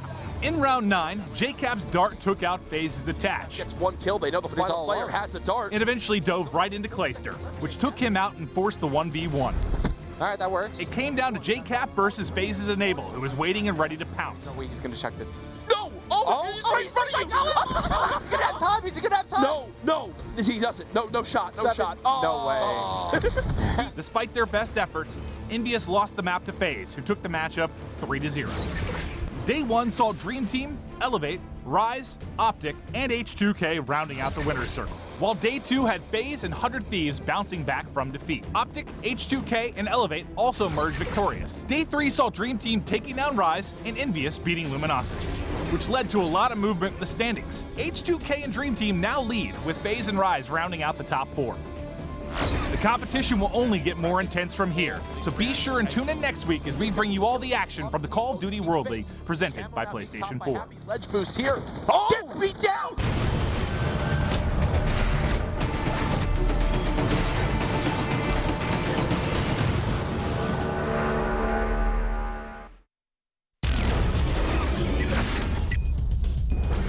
B drop. Slasher was in the action too. He's able to get one. The drone still down. What a heat wave coming in from Karma. Can they make the plays? The drone's still down. It's right in front of Slasher. They get him for a second, but he's by himself. He's getting pinched from both sides. This is nuts. He is putting down tons of shots. How is Slasher still alive? I have no idea.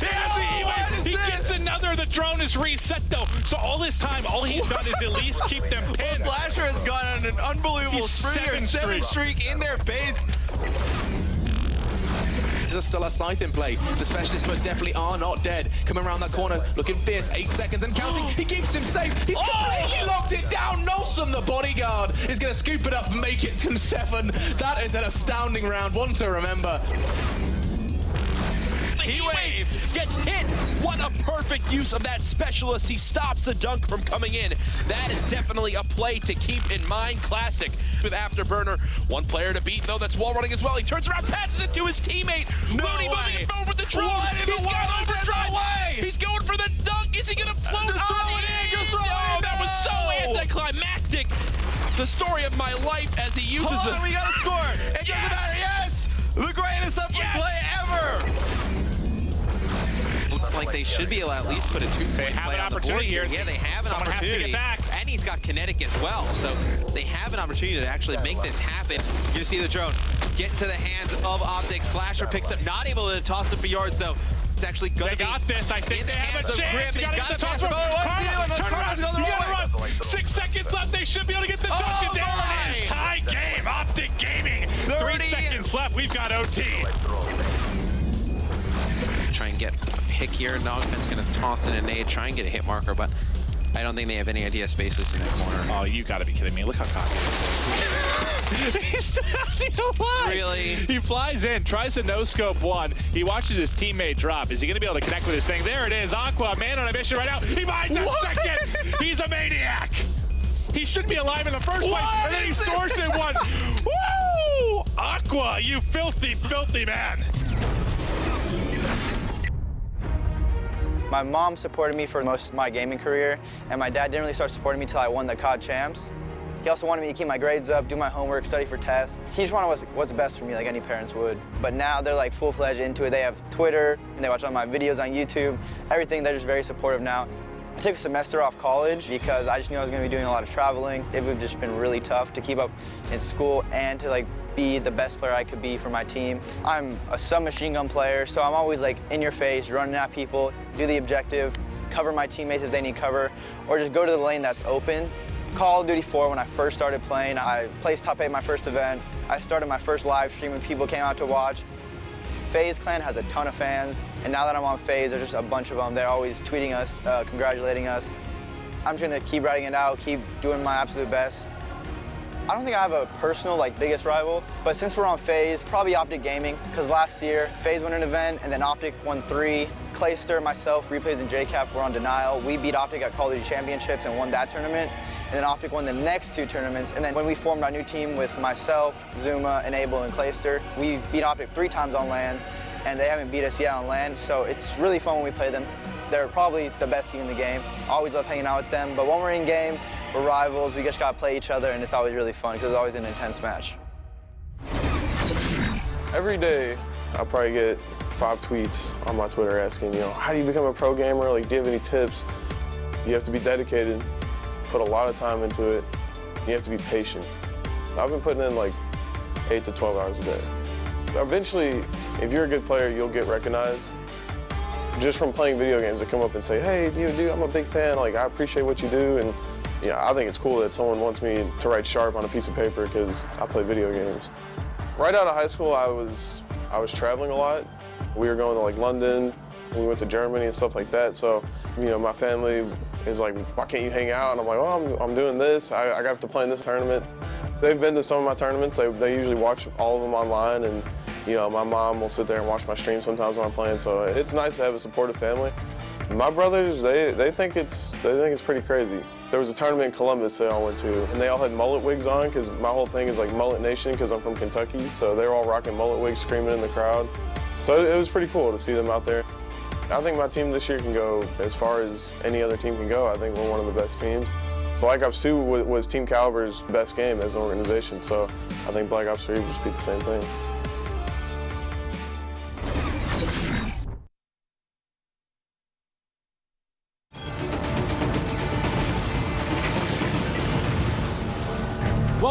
Call of Duty World League Esports report for Stage 2, Week 3. With the North American region on hiatus for the ESWC event in Paris, there was no stop to the action served up by Europe and Australia, New Zealand.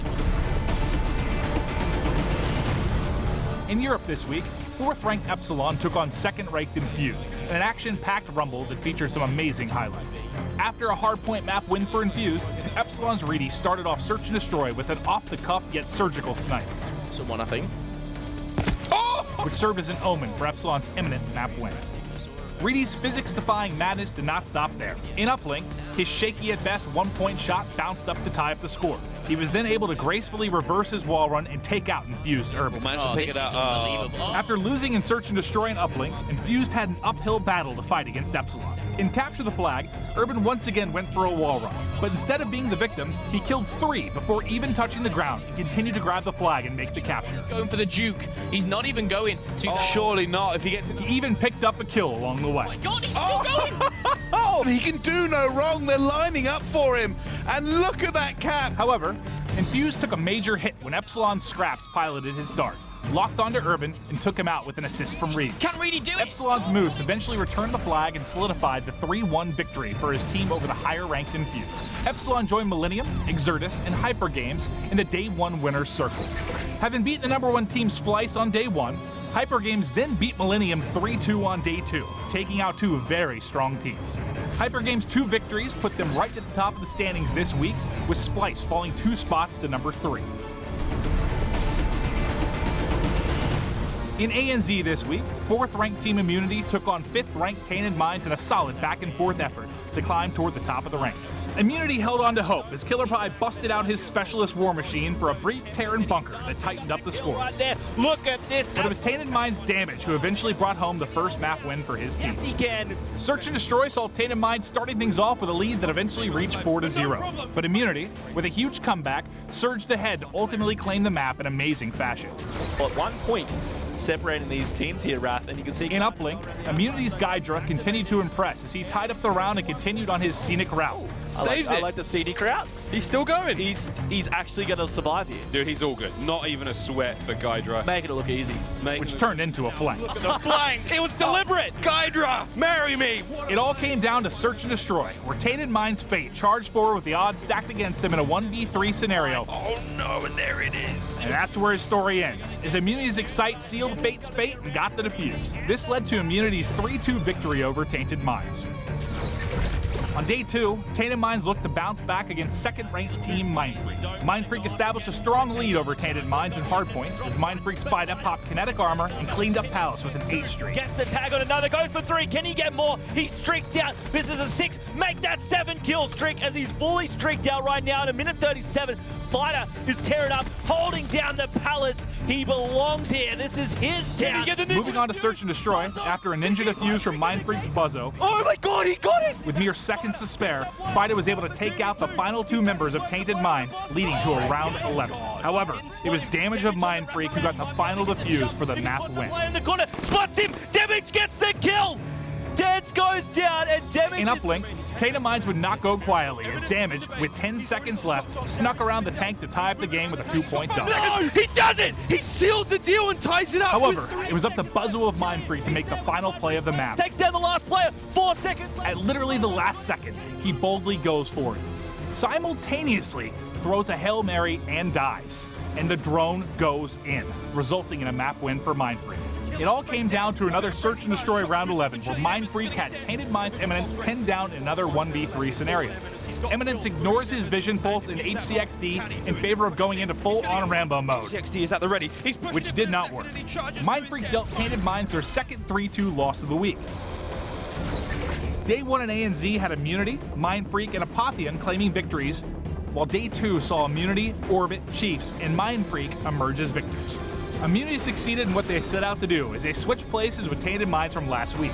Orbit, Mindfreak, Chiefs, and Immunity rounded out the top 4 for ANZ. Tune in next week as North America is sure to be back with a vengeance, joining in on the mayhem that is the Call of Duty World League presented by PlayStation 4. Oh!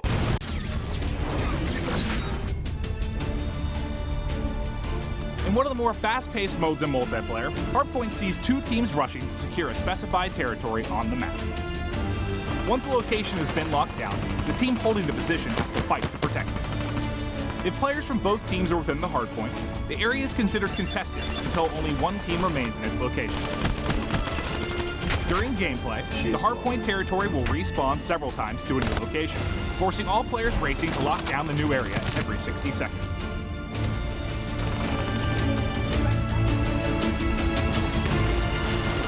The first team to a score of 250 points within the 5-minute time limit wins the game.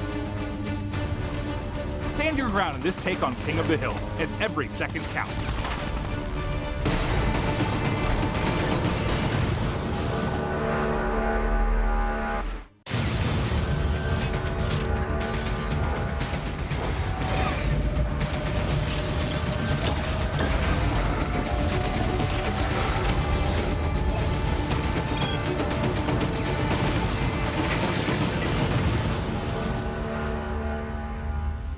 Ladies and gentlemen, welcome back. We are back with our second game of the night here in this Call of Duty World League Challenge Division Cup. So that's coming up very shortly. But to bring you the action for this one, I am Brycey, and joining me, Philip Whitfield, better known as Momo. Momo or Phil was 7. I'm sorry, I had to slip that one in. It feels weird kind of going from Momo to Phil with 7. However, You're always going to be Momo. I'm always Momo in Brycey's heart. We have picked a game for you guys. It's going to be Epsilon versus IMP. Now, this team we have seen, and we'll kind of break down for you exactly who they are. But it's Impact Reloaded for you guys at home. It is a German squad, and it does consist of Verdict, Subsist, Pro, Ursin, and Amar. Now, we did see these. Excuse me, last CWL Cup, and they didn't impress me. Well, I'm actually disagree with you. They didn't impress me. However, Subsist, I think he's a very good player. Sorry, I thought you were off the fence then. Back onto the fence. Well, he didn't impress me. Full stop, end of conversation. But Subsist was a very good player. And I think he's the one that sticks in my mind, and I don't know why. I think it was his slaying abilities or something, but I think their uplink was very poor. Their S&D was pretty good, but their hardpoint was a bit half-hearted. So I'm hoping the reason why me and Bryce picked this, not only is Epsilon, but we get to see them again and see what has 2 weeks done for them. They've had a 2-week break not break really, just hard practice. Let's see how they come out the blocks here. I have a different point to make. Okay. Amar was awful last time. Okay. He sucked. He was straight detriment to his team. Yeah, he was terrible. Okay. Amar, if you're watching this, do better. Be better. Become better. How would you advise him do that? Maybe watch some of my gameplays, or no, not your gameplays. I don't know. Like I said, I had to point it out. If I remember correctly, last time we saw this team, Amar sucked. He really let his squad down, and he didn't have a very good time on any game mode, from what I understand. So, is he going to do that this time? I don't know. But I'm calling him out now. Amar, I'm calling you out. Do better. That's all I'm asking. I'm not saying, I think you're going to do terrible. All I've got to know is that you did terrible last time. Do better. Prove us wrong. 50 Bon Amar hashtag. Get it trending. He's coming against Epsilon though, and I think it's going to be quite tough. Oh, a little bit tough, yeah. Even if you're a CWL team and you're going against Epsilon, it's going to be tough. However, for amateurs such as Impact, it's going to be very, very hard. And me going into this, I am definitely going to put my opinion forward and think 3-0. I am going to agree with you for 2 very specific reasons. Go. 1, Amar sucked, so he's letting his team down. And 2, usually where we do see a slip map, well, there are 2 slip maps, right? So we're always going to say uplink, CWL versus non-CWL, regardless. Hardpoint, that's some teams are good at it, some teams aren't. You can get hardpoint specialists maybe, but last time they had a few weaknesses. I don't think they're going to be able to pull it off. S&D is the main slip map. It's Epsilon, though. It's Epsilon. So, I mean, you don't expect all them to lose an S&D, regardless if you've got, the greatest S&D stars outside the CWL in this team.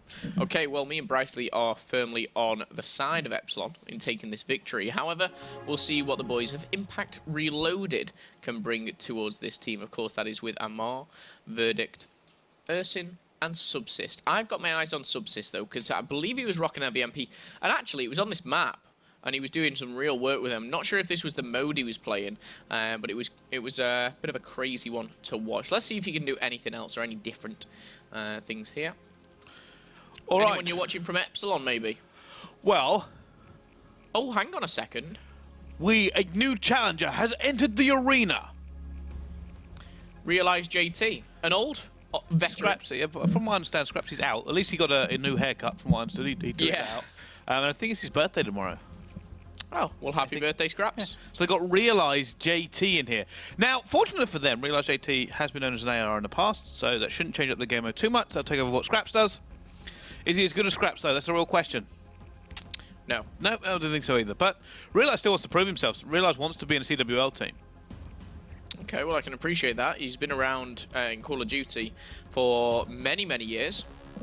Going back to earlier than both myself and you in competitive Call of Duty, Brycey. But one thing I will say about Realize, he's just never made that final step, to the, the top tier. Yeah.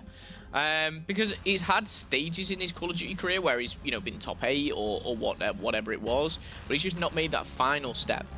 So I'd really like to see him come back, and people will say, what type of players Realize. Look at Swanee, that's similar. Yeah, Swanee is better than him though. Of course, hence why Swanee is Swanee. Yes. You could say he's a poor man's Swanee. I don't know. I think that's used too much. I don't think Realize plays exactly like Swanee though. His playstyle does differ a little bit. I've not seen Realize at all on this game. On every other game, like I don't know, going 4 or 5 years back, he was static. And, he doesn't move. He has an AR. He aims down sight and he gets kills. But on this game, I haven't seen him. Well, I mean, that for me, because Scraps is still quite an aggressive player for me because he's a slayer, right? He loves to slay. So he's always going to be more aggressive than people maybe like Swanee. Yeah. And I'm kind of curious to see where Realize does fit into that. Especially since there have been, now Reedy's moved forward. They've got Sunny B and Moose going forward. And if Reedy is going to give him the AR, which he's done before, and maybe runs that SMG, then it could work out very well for them, that aggressive pressure they could be putting on. Okay, well, we've both gone with 3-0. What do you think is going to be the scoreline of the Hardpoint? Because again, I'm going to give him a best shot, and one time I'm going to be right. Go for it. 250. Yes. To 182. 182. Yeah. Okay. I'm going to go 250 to 123. Oh, so you think a lot more of a stop. Actually, it's this map, isn't it? No, actually, I'm going to stay with that. So you've gone 23, I've gone 82. Let's remember those figures. But, hashtag CWLPS4, tell us what you think. What do you think? Yeah, that'd be pretty cool. I'm going to hashtag CWLPS4 my prediction. And you guys can do yours as well. We want to see all of the predictions. Do you think they're going in the 100-point club? Do you think they're actually going to win? Can they cause a shock upset here? I'm just watching Amar. Okay. I've called him out. I've said some mean things. Yeah. Come on, Amar. Prove me wrong. That's what I want. I'm not here to be mean. I'm here to make you a better person. Better player. I'm here to rebuild. It's like your brother. Your brother is my lifelong goal, is to make him more of a man. And you failed. I have not failed. He is now tougher and more capable for the adult world than he has ever been. I completely disagree. I think he didn't even cry once in that haunted house we went through last week. Lies. He screamed a little bit, but he didn't cry. What if he was without you, Bryce? I think he would have. In fairness, I did feel a little bit like an adult shepherding a child at one point because he was cowering corners. I was sort of just throwing him forward with my arms. But enough about the infamous Ralph Whitfield. If you do know who that is, you should do. He's the greatest caster in Europe. We are going to jump on board now with Epsilon, and really going straight forward there. Did he just pull off a G-slide? Reedy. It's like a half G-slide or something. It's weird. Just manoeuvring round. Oh! Very, oh, hello. Straight away, we've got a couple of kills back-to-back for Impact, and now I must tell you, it's not the same Impact from the Black Ops 2 days.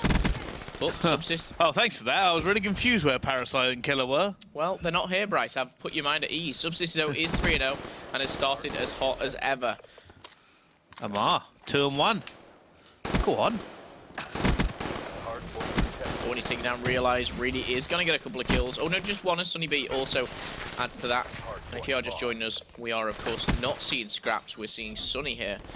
Sorry, we're seeing Realize instead. Well, speaking of Realize, we'll jump on board with him. He's trying to hold us down with the RK5, not quite able to. Oh, take that pistol whip to the face, my friend. Down they go once again right now. IMP are holding this one down against the likes of Epsilon. But here comes the rotation. A little bit late, actually, coming in from Impact. Hardpoint is ours. Oh! Getting caught by Subsist. Instantly dropped there. 2 kills back-to-back for Epsilon, but answered by Ursin. And this is straight-up trades here, but once again... Actually, no, I was going to say once again, Impact get this one, but no, it's actually Epsilon who stays strong here in this hardpoint. Actually, we're going to tie things up 21 apiece.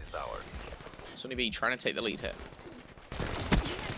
Well, just trying right now to get as many points as possible off this. And got to remember, they went for the rotate, they managed to get it. Doing a really good job here. Sunny B managed to pick up 2. Mooseman picks up another.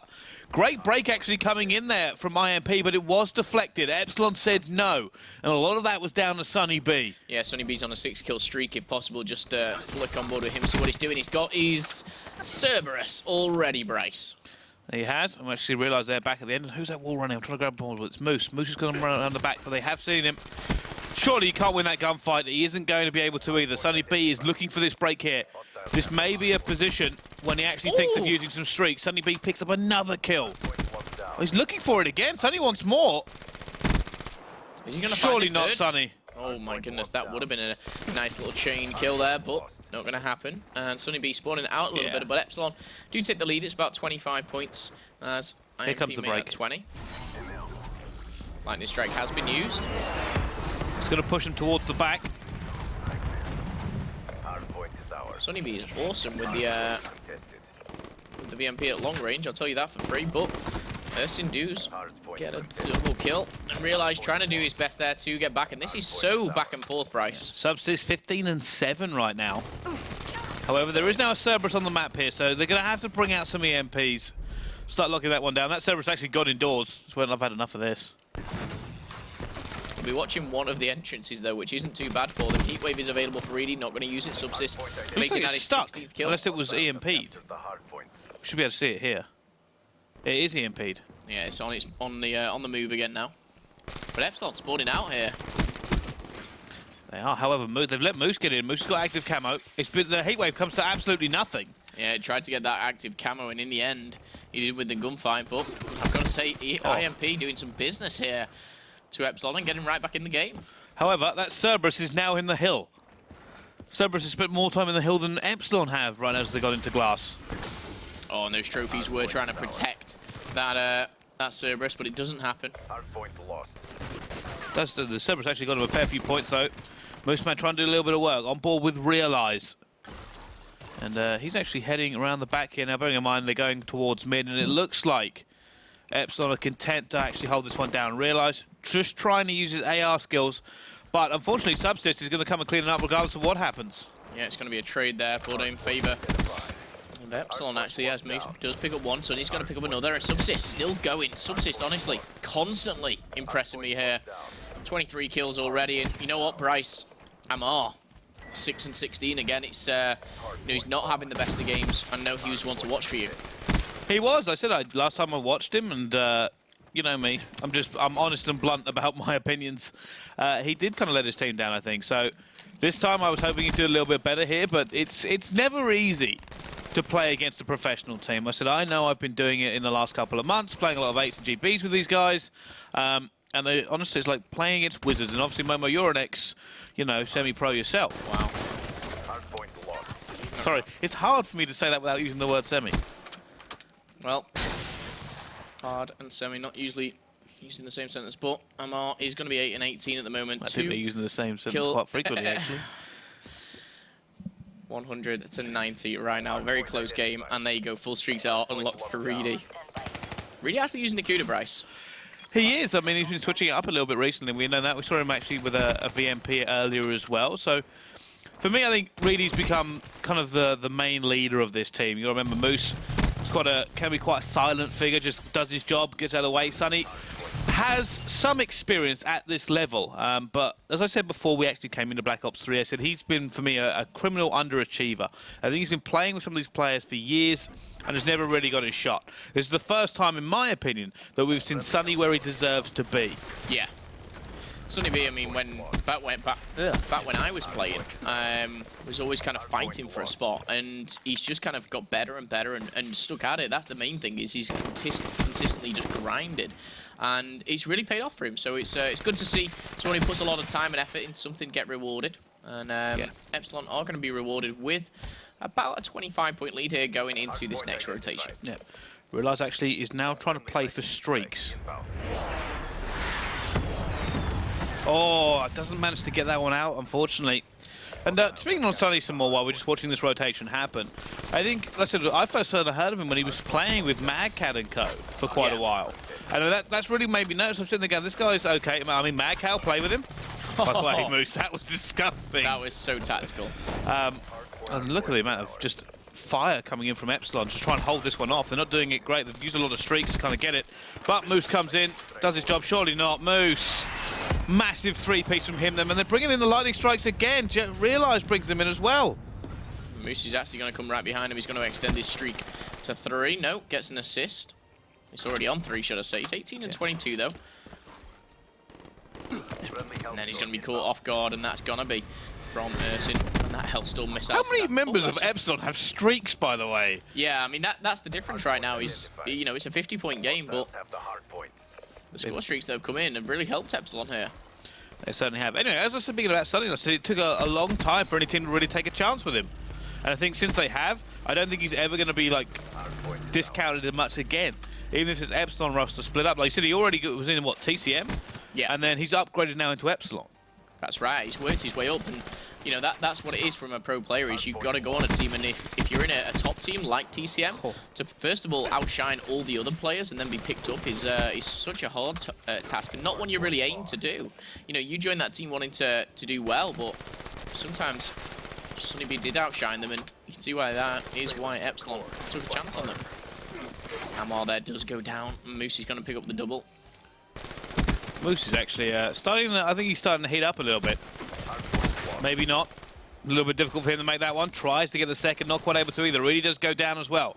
Sunny probably just going to walk through that last hill, and he may be able to catch a player here. Catches one, not able to catch the second. Subsist though, now is on his 30 bomb. 30-26, 56 interactions so far from this guy. He just seems to drop people so quickly. Incredible. Well, he's doing some good work, but Amar is struggling a little bit, and you can see that Reedy shutting him down 24 and 19 for Reedy. He's got a minute on the clock as well. Look at that. That is, he melts through people. I thought he was going to get that. I thought he was going to get it. Guy's clearly borrowing some sort of super VMP. Yeah, he must have been out into a... Take Zed's VMP, I was going to say Zed's garage stole his VMP. Well, they are actually managed to bring this back here, so really don't count them out. This rotation is actually really critical. Realise needs to make this kill, and it is a big kill from him. More pressure coming on, though. He's going to end up dropping down. But that rotation is currently in favour of Epsilon. Really, though, is about to come under a lot of pressure. Sees one, actually stops shooting because of it. Pre-fires for the second one. He really didn't expect that to happen. Yeah, just sponging a little bit this is difficult. Damage. This should be a kill, though. It's a really good spot, that, looking through the grass, because you are protected. Verdict's going to pick up one, and now breaking into the hardpoint. They are going to push through, and Reedy getting caught off guard from behind. That's going to be Subsist, and you see Moose now going on the...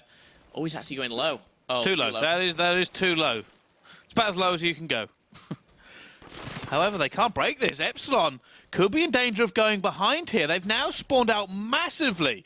25 seconds is probably too much to give up completely. They're going to have to make another push. Now, the next push is actually coming in. Mooseman is looking towards Moose, trying to make those kills. Sunny actually picks up 2. Moose looks for the 3rd. Does manage to pick that one up as well. They are going to take this scrap time as well. Impact did eventually actually end up taking that away, but they've spawned out here towards glass. Again, big rotation kills. They're going to have the rotation as well, Epsilon, but this kinetic armor could prove to be too much. Subsist is going to slide in, Realise with 2. Headshot onto him. Moose is going to back him up as well, and now Epsilon could take the lead. But look at the spawn that IMP have got right now, right at the back there. They need to push that out And that they will not do. Reedy is happy just to keep them spawning there, it seems like, compared to the Epsilon spawn back at the old Hardpoint. I realise he's trying to do some work here, and we're definitely going to see, I think, a few specialists start to come out. That side may end up coming out here. And I think it's realised may end up breaking it out himself. There we go, here it comes. Needs to make it effective. It's ineffective completely. And Epsilon are fighting tooth and nail. Both teams are really locking this one down. Amar trying to make those kills. Sunny B comes in again. He's now going to go down. It's some sis cleaning up. Yeah, and realize is actually going to go down, and those last 10 seconds should go in favor of Impact. But are they even getting it? It's been contested still. Moose went and tried to contest it for a little bit longer here. So we are going to probably end here in glass. And it will be Impact in the lead right now. And there's going to be a heatwave already popped. Really takes both. He's trying to get that rotation look down. He goes down as well. Another heatwave popped. Both teams now flooding in. Active camo actually from Moose because he wants to make a kill. He's going to be able to pick that one up as well. Epsilon should go back in the lead. He's known that active camo's coming from Impact as well. He makes one. Beat down. Moose stays alive. This could be massive from him, but no, down he goes. Amar picks him off. More kills coming in from both sides. It's still neck and neck. Oh my goodness, he's going down to the wire, and you can see Realize, the last one in the hill. He's actually got 41 kills. Realize doing some good work, and now breaking through 15 points either side for each team here. And Amar picks up a big melee. That's a two-piece for him, and only a minute left on the clock here, Bryce. Look at the spawn that Epsilon have just got. That's such a bad spawn for them as well. Sunny really needs to play his life. Reinforcements are flooding in. Trying to get it. Gets one. Looks for the second there. Not quite able to get it as he did get the secure. Ursin, though, has broken out the side. Trying to get it. We're going into middle. It could have ended anywhere in the last two hard points, but it's coming down to the middle now. And Impact have had the advantage here in the middle several times, but they are slowly going down. Ursin trying to hold them off. Yeah, he can't hold them off. He needs to kill them, and Subsist, he's going to kill his own team. This is going to go to Epsilon. Surely, it's a done deal. 2 kills back-to-back, and no, a challenge comes in, and there you go. Epsilon finally taking it, and I tell you what, that is a close game. That was unreal. Woo. Could have ended 2 rotations ago. What a ridiculous game from those two on the hard points. And I thought for a little bit Impact had it. I thought they were going to have it, especially when it went back. And you know what? I mean, looking at the scoreboard there, only Subsist was positive 5. We had Ursin only just negative at 2, Verdict only just negative at 3, Amar 27 and 44. I mean, that in itself, I mean, that's what, I mean, over negative 15 there, but he did better than he did last time, though. He picked it up towards the end. He did. And I think, you know, it almost kind of got into the rhythm of things, and that was kind of good to see. But what I'm saying, it shouldn't have been that close because of the slaying. One thing I will say is Impact had almost a bit of Infused in them, like putting on points for the hard point when actually being outslayed heavily. So props for them for doing that, especially when score streaks are in and specialists are coming through. But Impact pushing them to the limits. And well, look at P3 Open, right? Yeah. How many score streaks do we see Epsilon burn through there? There was at least 2 Hellstorms, 2 Lightning Strikes, a Dart came in. That's it. Like, that's insane for a team to eat, and they still couldn't actually push them out glass. That's what they were trying to do. They were trying to flip the spawns towards glass and give themselves a bit of breathing room. They just couldn't push it out enough. Yeah, they couldn't push that very back pin. You know, one person going down that side alley can literally turn them onto the next hard point, and that can give you a massive, massive lead, both in obviously those gunfights and of course in the points. But map 1 does go to Epsilon a lot closer than we thought. And do you know what? The question I asked before this series, have Impact proved? Yes, they have. A lot. It was a very good game. And you know what? You know, we've got another one of these cups next week, which you guys will be able to sign up for as of Monday. So, you know, they sign up again. They've got another week's practice. They can push these teams. And you know what? This isn't going against a top 10 European team. This is like a top 5 European team that they're facing off here. So props to Impact for that. Yeah, it really was. As I said, it was unbelievable. Subsist was just really wrecking through people. However, S&D is up next. And we have said to them before, this is a slip map. And what we usually mean by that is, like, if a team is better than another team, S&D is a great leveler. Yeah. However, Epsilon, being one of the kind of reputed for their S&D plays, may be able to make it a little bit more confident for them. I do agree. I do agree completely. Now going into Search and Destroy, we've talked about, you know, slip maps before, but I think both of us would be kind of going with Epsilon for this. But I think, again, it's going to be close. I'm thinking 10 rounds, 6-4. I'm thinking 6-4 to Epsilon. Okay, 6-4, still close. Because even last time these guys played, sorry, not this lineup, but Impacting specifically, their S&D was good. Their S&D was a lot better than their Hardpoint. So I'm expecting them to have improved, to have kind of played as a team and, you know, to put things on the board. And I think a big thing for Epsilon is they're missing scraps. Huge thing is we're missing scraps. I mean, Realize did a good job. He did. Take away from him. He did, but I think it's just kind of playing with someone new is a lot harder. But I think where it's going to be hard right now is S&D. Their strats, you know, they're a well-practiced team. Very true. And you know, scraps is a good part of that now. I'm kind of wondering how it breaks down, because if they are going to do what they quite frequently do and allow Reedy to play on his own, maybe hitting a snipe or hitting whatever he wants, the other three have to have really good communication with whatever they choose to push. I think S&D as well, it won't be too much of a change with Realize, because they'll say Realize do this and it'll be exactly what Scraps does, and they're similar in roles, so he will be able to adjust to that, and I think it won't affect them as much in Search and Destroy. But again, you know, who is it you're looking on Impact to kind of go off? Again, I'm looking at Subsist. Yeah, I'm going to go Subsist. He's a great player and, you know, put huge numbers up both times we've seen him now. Yeah, he certainly has. I expect him to do the same thing again here. I kind of also expect Amar to not do well again. Search and Destroy. I mean, he did better. He did better. And I'm gonna keep abusing him until he keeps doing better. And I hope he's watching. So he's going through the Bricey Academy. It's not the academy. It's the grinder. Okay. Nothing so nice as an academy. I tell you to do. I tell you you're awful. You do better. Okay. Because you get sick of it. It's how I work with Rel. Okay. Okay. I am glad I am not being coached by Bricey right now. You're always coached by me. Thanks. Am I doing good? No. But then that'll make me better. No, you're a lost cause. I'm done. No hope? No hope. No prayer? No. Shall I? I'll be honest with you, I quite happily cast this on my own. I'm going to get Gooch back. Gooch. Me and Gooch are the best. But you can get involved. #CWLPS for @CodeWorld League. And yes, /Call of Duty. Got it right. I thought about that. On Facebook, of course, and tell us, you know, who's going to win the S&D, who's your player to watch, who is going to drop big numbers, double digits for anyone, score streaks for anyone. Bricey thinks Amar. No, I don't. I think Reedy, big Reedy. Reedy with the PO6. Reedy with the PO6. What? Do you know why I hate Reedy? You hate him? I do at the moment, yes. So mean. Do you know why I hate Reedy? Why? Because I tried to use the PO6 the other day and he makes it look far too easy. Yeah. You've had the same experience of you like, yeah, this PO6 looks great. Why can I hit nothing?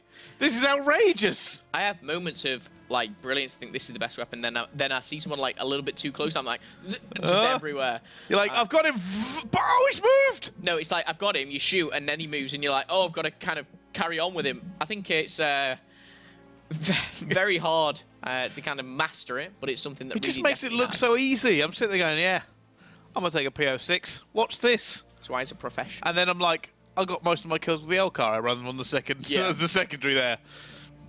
I've been in the same boat, Bricey, unfortunately. However, we probably will get a masterclass in how to use the PO6. I'm trying to...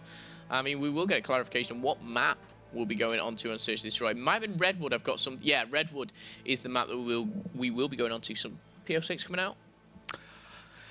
I don't know. I think maybe, especially with its Reedy. But the problem with this is if you're going to play close, great. But that PO6, anywhere near B bomb site is just not great. Yeah, maybe on defense he's sitting bridge or even middle. But I don't think Reedy plays there. No, I mean this is the one map we don't really see it as much as I'd like to really. No. But you know, on Stronghold we go, yeah, he's going to use it. Fringe, yeah, and you know on the rest pretty much. But Redwood, bit of an iffy one. Same with Hunted really. He does kind of pull it out sometimes on the attack, but we'll see. We'll jump on board with Reedy and we'll hopefully be able to see some PO6 action. If listening, Reedy, please use it. It will be very entertaining. But it looks like the players are getting ready. Search Destroy predictions, Bryce. I've gone 6-4 for Epsilon. What are you thinking? Well, Realize I said don't roast Realize. He hasn't played in 2 months. Oh, we weren't roasting him, were we? I don't think we were. I thought we did. He did very well. I went into it thinking he's not going to live up to scraps. He's not going to pick. He may be a bit of a detriment to the team because I know he hasn't played that long. And he came in and dropped a 40 bomb. And I'm like, and you know, the last 2 hills, he kept getting 2 pieces. His sight was pretty poor. I mean, it was inefficient. But his MA was on point, and that's what I expect from Realize. So Realize, you're doing well, but it's only 1 map in. I want to see more. I thought he was going to pull it out. The problem with the scythe in that situation is the reason I like the Tempest. Yeah.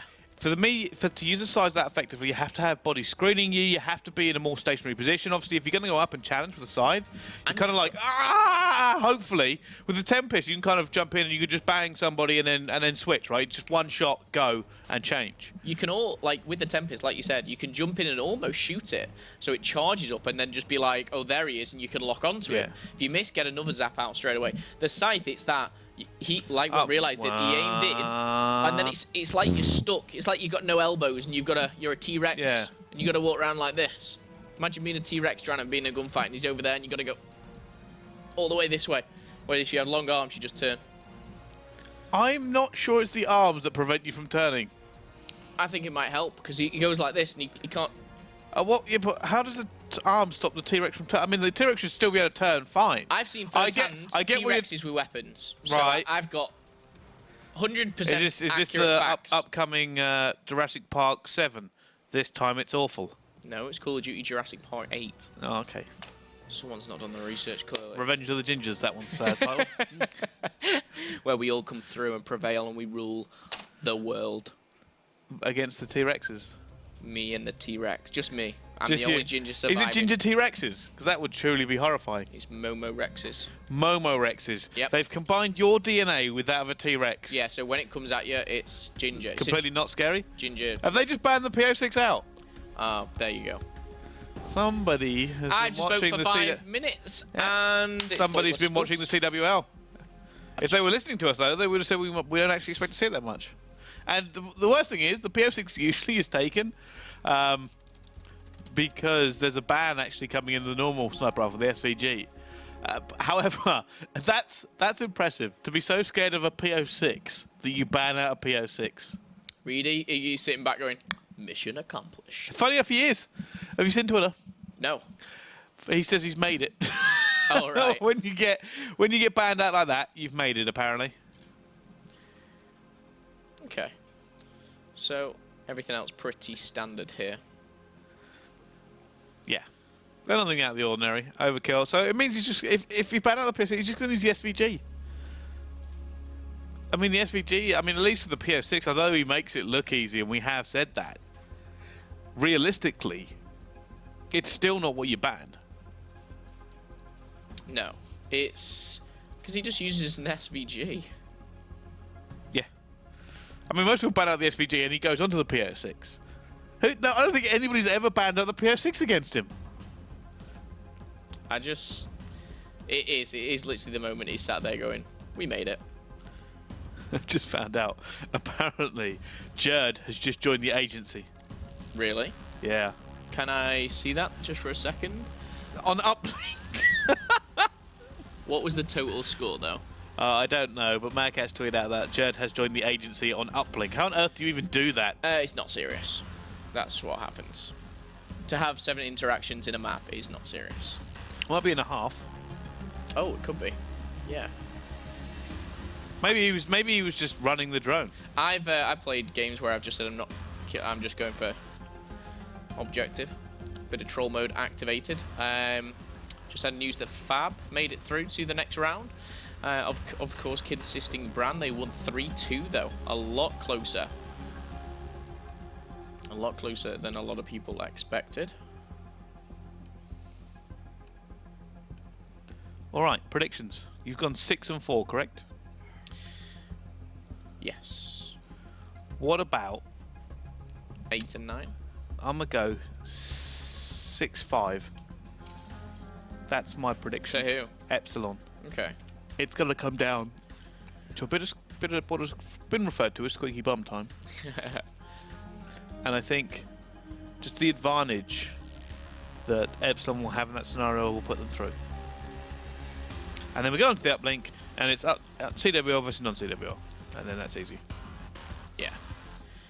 Okay, well, the guys are creating their classes, and the score streaks will be changeable. Heatwave, Glitch, Overdrive, and Camo. Heatwave, Overdrive, Camo, and Vision Pulse.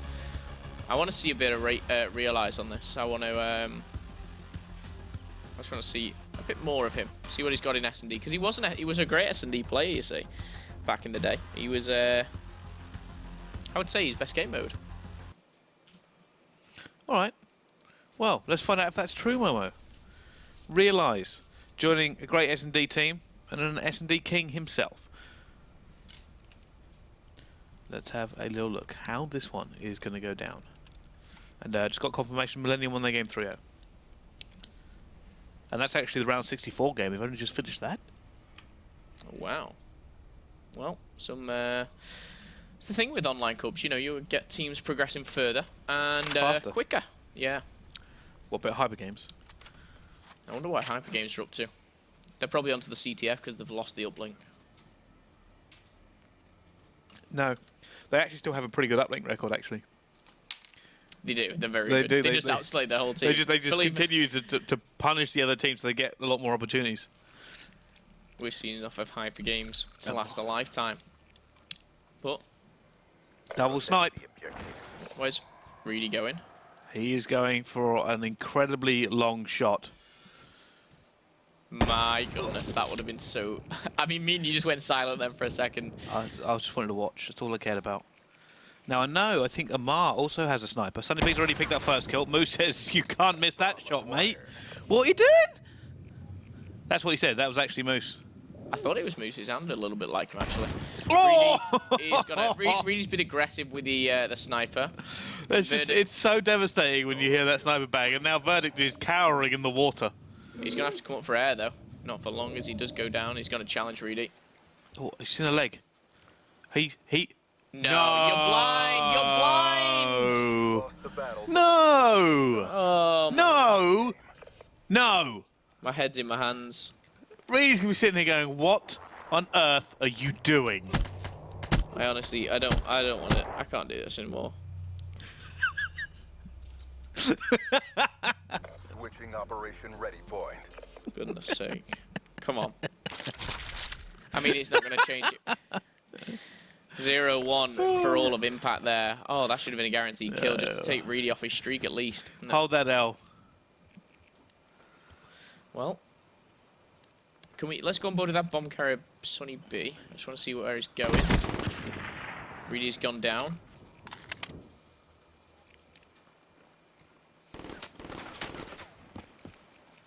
Sonny B's going for this wall run, I think.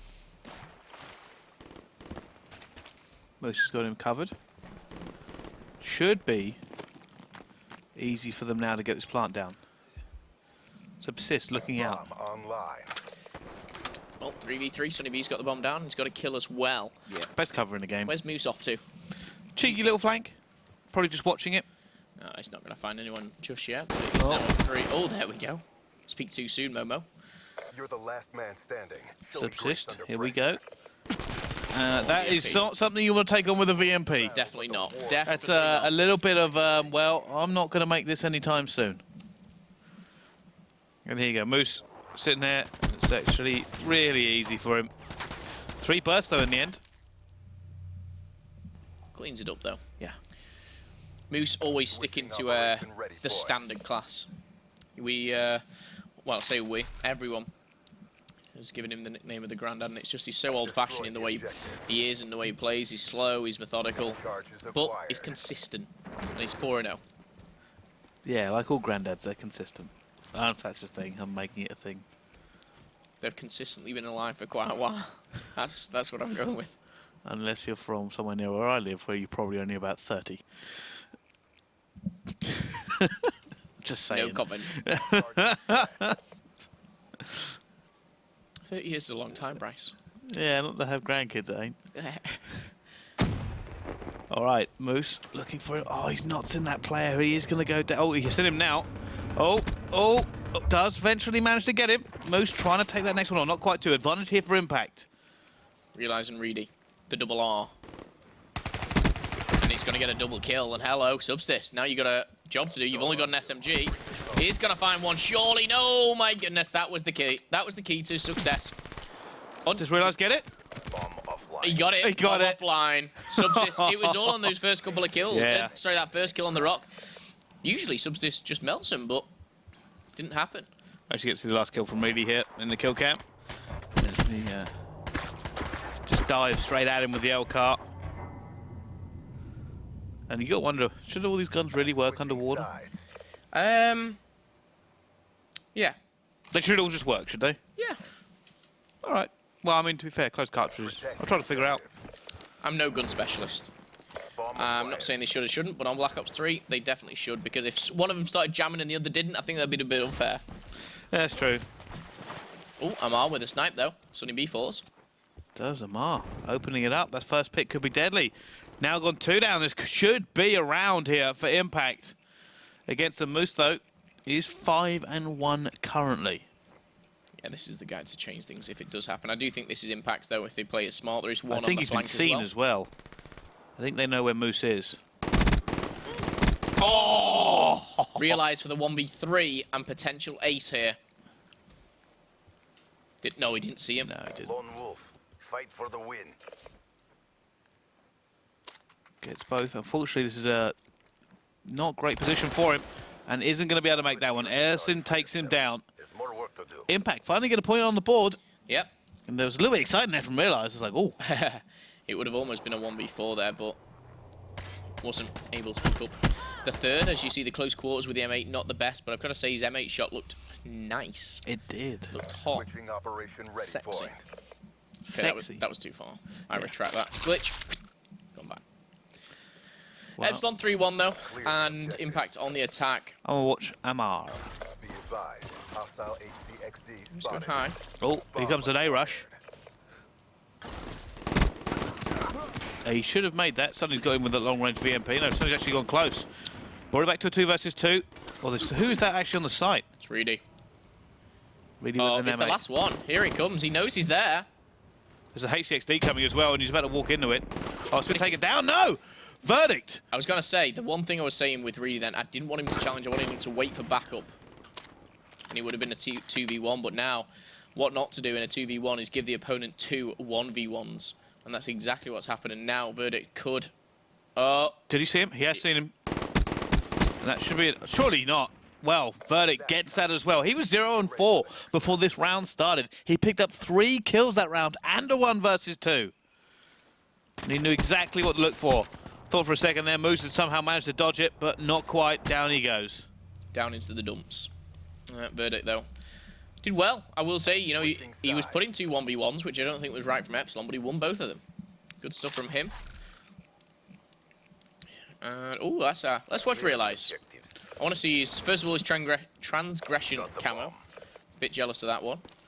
Let's see what he's doing. On the M8? Yeah. Oh, I am jealous. I got the Storm and Ice. I like the Storm, but you can't see an awful lot of it. Well, unless on mine. Amar's already gone down. Oh, I thought Realise banged his teammate then. But right now, 4 versus 2. Full advantage to Epsilon. Looks like we're going to have Reedy actually pushing forward as well. Subsist is being very, very slow here. He's predicting a high push. And what he's actually going to get is shot in the side. He's going to get a Sunny B flank. That's what he's going to get. And Verdict, he's going to get the Ripper Dipper from Reedy. And that's going to be 4-2. As Impact do fall once again here. Very tough opponent in Search and Destroy, especially here. Oh, really? This is where you panic. Just trying to grab hold of that player. All hip fire coming out. Fortunately, he was weak, so he did drop very, very quickly. But Epsilon lead 4-2. What did we predict for this one? I said 6-4. I think I said you 6-5. said 6-5. I was going to go 6-3 as well. Well, have to wait and see, because Sunny B is on the overdrive, and he's going fast and furious. Oh, I think he's been seen, though. Doesn't matter. Oh, you can see a shadow. Nade, bang. Good night, Amar. Tactical nade there. Moose, though, has managed to use this opportunity to push forward, and I think he's in a little bit of trouble. Yeah, he's been seen there. Yeah, they're going to try and go for it. Subsist is trying to put some bullets into him. And this could all be down to Realise. Realise he's actually weak. He must have been in a gunfight previously, and 1v1 does go down there, and now a 2v2 in total. Moose has camo. What does Amar have? The bomb and overdrive. And a sniper with no overkill.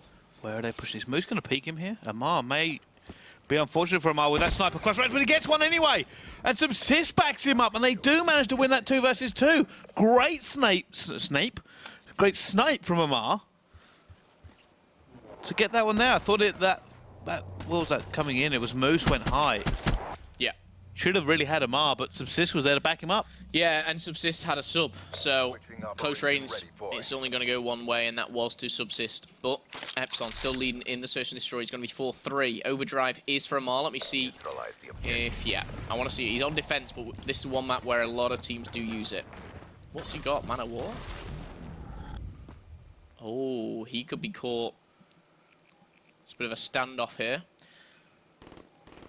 Then again, A's being fully controlled now from the Epsilon boys. Just keep an eye on that. Amar looks like he's actually going to back off. He is. Yeah. Really holding that flank. This should be Epsilon's. You should never lose control of A.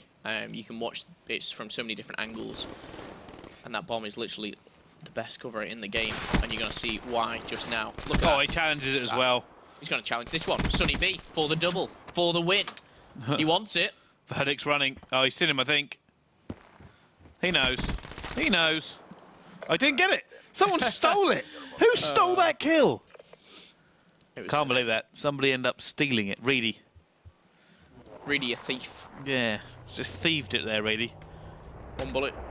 Oh. It's nice, that. It's nice. One in the ankle. Yeah. Take him down. Bit of an Achilles shot. Yeah. Well, here we go. Back onto the attack. We're actually going to watch the guys from Impact this time around. It will be Map Point. Can they make something happen? We have got a glitch in play. We've got a Heatwave in play. And on the other side, we have Heatwave and Vision Pulse. Moose sitting on that massive trunk there in the middle. Hostile HCXD spotted. Oh, HCXD's out. That's from an IMP member. It's Verdict. Just trying to get some intel at the moment. Oh, that flak jacket did stop it. The beauty of flak jacket. Oh, they don't like that challenge. They tried to double peek it as well. It might have worked, but they have given away the advantage. The bomb has been planted. 40 seconds left on the clock. 3 versus 4. Moose trying to make an impact here. No pun intended there, as Ursid and Reedy do pick up kills, and now Impact are going to take their 4th round. And still match point, but... Well executed. Yeah. Really well executed, in my opinion. Oh, my goodness. As if that glitch happened. Not sure if it was necessary, but... Hey, I think it was a 3v1, but yeah. Secured the round. Play it safe. I like it. Switching operation ready point. Well, they've brought it back. Are they going to win this round? No. You're going to say no? Straight up no. Bearing in mind... my prediction of 6-4 is right. Active camo will become active this round. Heatwave is already active. So Vision Pulse and Heatwave for these. Now, do they Vision Pulse before they go around the corner? Yes. Oh, I don't think it reached there. I was about to say, I thought it was a little bit... Oh! Sonny's now actually quite weak. Yeah, realised couldn't actually back him up then because he took damage. Trades go down. And now they've got to go back for the bomb. Bomb acquired. Oh, Reedy's managed to get it. Made a mess of this one. And Reedy actually could get this bomb down. He's got Heatwave still. He is going to go straight forward as well. His teammates rapidly backing him up. Quite sneaky, actually. Well thought out. Well, it was more than means justify it. I mean, it's just like... he had to go back, didn't he? Yeah, just acting straight away on your instincts. What does Verdict have? Heatwave as well, so he might come around and Heatwave. We could be seeing a double Heatwave. Yeah. He didn't use it. He couldn't even get the Heatwave off, and now... Realise. Oh. Oh, it's hesitation. It's the M8, and now Moose has to do everything here to end it. Fight for the win. But the defuse is coming in. Oh, and he's going to fall, and now we're going to round 11. And they're actually going to stop to give Ursin. He's on a 4-kill streak. Oh, he's going to get his dart. He's going to get his dart. Will he get any closer? Bomb offline. Yeah, just seen that glitch. And 5-5. Get ready for the next round. That's tough, but I will say Heatwave is in the hands of Epsilon. Epsilon won't be happy at losing this Search and Destroy. They know how good they are, but Impact, they were good last time we watched them at Search and Destroy. Yeah, I mean, really didn't use that right then because he was sitting there going, I've got bomb cover. Yeah. He wasn't expecting to get Heatwaves in the face. No, of course not. So let's have a look what is on the board. Subsist looks like he's got something. Defend the objectives. Camo. So that's big. That's really big, especially if they go to A. Reedy has Heatwave. They're pushing out B. I don't like this defensive play at all from IMP. Oh, and that's why they're doing it, because they've got the dart. Fair enough. Quickly check Epsilon. 3 flags. He's gone down, Amar. Has taken him. And realise actually has to back off. Yeah, he has to. Doesn't have flak either. But they're giving up the whole bomb site. The only thing that's... Oh, and actually Reedy had the heat wave. Yeah, he had that. I've only just triggered that. So this now should be around. Bomb is armed. Oh. So only gets 1. Sonny's just taken down the... No, it's not the bomb carrier. No, the... Oh, HCXD's just been unleashed. And now they could actually be at a number advantage near the bomb. Subsist here actually has active camo. However, he's lost it. Oh, that was not a useful use of that. However, Epsilon might be going a little bit too slow here. Realise he's on the flank. And he's going to die to this HCXD. No, he isn't. However, Moose gets 1. Moose and Sonny trying to do this now. Sonny gets 1. He's going to go straight for the defuse. Moose and it's Ursin in a 1 versus 2. And he has glitch. He's going to get it as well, but he doesn't manage to get that one. And Moose, can he get it? No! They've lost. Epsilon has lost by the smallest of seconds. I said it might be a little bit too slow, that execute. And it ends up costing him. Ursin clutches 1 versus 2. And it will now be 1-1 between these two. Yeah, that was a real tense kind of gun battle. One player was going down. Let's just watch this gun battle here. Because who was it? Oh, it was that moment. The bomb was planted in a great position for Ursin to clutch up there. He does fall in the end, but he gets double digits. Moose as well. And Impact take map 2. Now we have a bit of a game on our hands, Bryce. What do you reckon? I reckon it's a slip map, and that's what happens. We called it. We said it could kind of go either way, but we didn't think Epsilon would lose the S&D. They're strong at S&D. Maybe the disappearance of good old Scrapsy has taken its toll. However, Realize stepped into his shoes. He did play a good game, but I do think Impact have improved a lot on that search and destroy. I think they just seemed a bit more coordinated. Yeah, I mean, Amar had some great stuff. I mean, taking out Reedy as first blood, really devastating. And we saw, I mean, Realize managed to go down. I thought, you know, when he was trying to actually plant, he was just trying to be a little bit cute and obviously just trying to get that defuse. But Ursin come around the corner, and you could see when Moose got the kill, and he was like, I'm just not quick enough. I thought that the bomb was going to... When he was defusing, I thought the way he was doing it was right, and he couldn't be challenged from that tree. But the angle that he planted on very smartly, he could get that kill in time. But unfortunately for Moose, couldn't get the defuse. But it's the way it goes sometimes. Good stuff from the boys of Impact. And Amar, yeah, his snipes were pretty good. And that 1 kill taking down Reedy at the end, so much more than more than 1 kill. It's taken out a heat wave, taken out a specialist in round 11. But we're going to be going into an uplink now. And we do favour CWL teams. Every single time they seem to dominate, and I think we both will this time. I don't really recall how these guys played uplink last time we saw them a couple of weeks ago, but get involved. Tell us what you're thinking. Hashtag CWLPS4 on Twitter, at COD World League as well, and / Call of Duty on Facebook. Me and Bryce will be going through all of those. We've had all sorts, from your TV setups to what you would do in the day of controlling me. I need to go and check if there are any more of those. Well, we are apparently going on to the next round. Hold on, I was just reading some information there. We've got some live intel coming to us. That's right.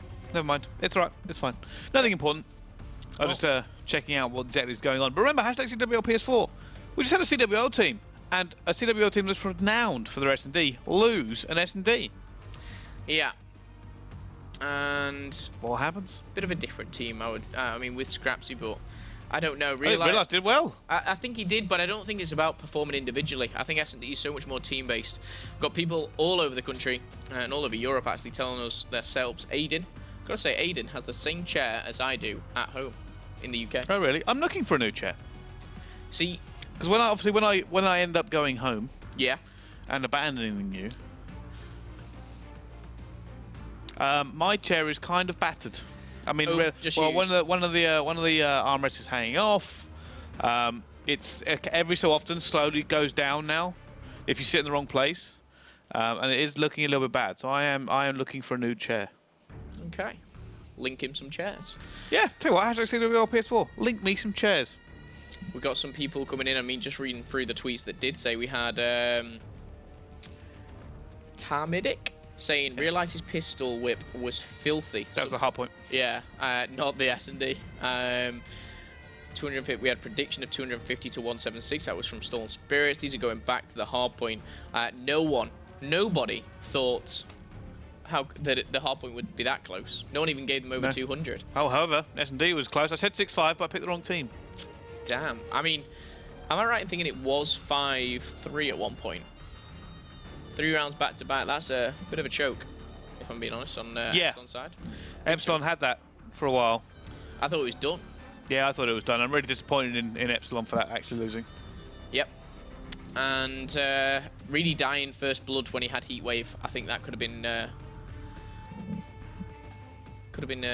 different with the Heatwave included, but it's not to be, and we will be going into Uplink. It is going to be Fringe, my favorite map, and Uplink Fringe, we're going to see a lot of those manual passes towards that kind of backbone, train track side of things. Also on the flip side of things, you're going to see passing to Peaches or Satellite. I like the manual passes on Fringe a lot because you can change the game so quickly, because that drone flat, like, you can literally get it halfway across the map in a second just by one simple pass to your teammates. You can really lure them out and send it back. Well, we're going to find out if that's actually true. And again, this is what we predicted last time. If you did join us for the first game of today, CWL team versus non-CWL team. CWL team all the way. However, not Subsist that I was looking at. Who are we looking at? I am looking at Verdict. I was watching Verdict in the S&D, looking pretty good. I've given Amar his chance. He definitely stepped it up in the S&D from the Hardpoint. Subsist was definitely better in the Hardpoint than the S&D. But both performing very, very well so far. Verdict, though, is my man to watch. On the flip side of things, I'll be watching Sonny B and his objective gameplay and how it breaks down. Wow. Stock being protected there this time. They wanted it in. Double tack going away again. Bit of a strange one. Stock being protected instantly, but maybe they just feel comfortable. They want it back. I think it's rapid fire. Sonny B should be taking out High Caliber here. That is High my Caliber prediction. will be the last one. Unless he really wants to change things up, but I very much doubt it. He's happy to keep it vanilla. All right, here comes the draft. So we're expecting to see double lethal, maybe? Tempest, Scythe, Heatwave, Kinetic. Just want to point out here, defrag. That is not an appropriate chair. The chair looks okay. It's the attachment it's got on it. Yeah, that's. I don't think I can use that one. Thanks for the suggestion, though, buddy. I say in them with the clenched jaw. He's trying to be funny. I mean, to be fair, you know, Phil, you do have one of those. One of the chairs? Yeah. I do. I just don't have the attachment. I told you that. I don't put attachments on my chairs. Wow. Obviously, you're on more perks on your chairs. Mm-hmm. Anyway, we are seeing very standard there from Epsilon, and again, very standard mirror matchup. Nothing too out of the ordinary. No, Tempest, Scythe, Heatwave, and Kinetic with the bans that did come down. That is probably the only ones really left. You could have popped a Vision Pulse, but wasn't really necessary. Yeah, suitable for this. All right. Well, the issue I'm having now is that we've said pretty much everything. Because we know what Epsilon are like. We know a little bit about this Impact squad. We've had a very obvious prediction. And it's kind of interesting to see if it plays out the same way, because we thought it was going to be a 3-0. What's your favourite cereal, Bryce? Well, what I've got right now is something called, I think it's Toppers. Okay. Which is actually Frosted Wheat. Oh. Is that your favourite of all time, ever? Well, I went to the supermarket yesterday and bought some, so I'm going to go guess. I mean, there was some Crunchy Nut. I mean, I'm talking all time, like... Oh, I don't know. I mean, I swear there was like Lucky Charms in there and stuff, so... and I still bought it. Okay. Hashtag CWLPS4, favorite cereal. I don't know what mine would be. I've never been a morning person to No, I know that. like, eat. In fact, I never used to be a morning person at all. To the point where I never wanted to cast in the morning, I never wanted to speak to anyone in the morning. But now I come to events, I'm a little bit better. Okay. I mean, I'm like a ray of sunshine in the morning. Okay.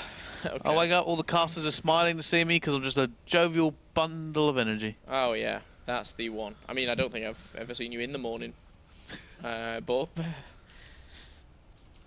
I'm a ray of sunshine. Usually it's just a text back saying, come back in a few hours.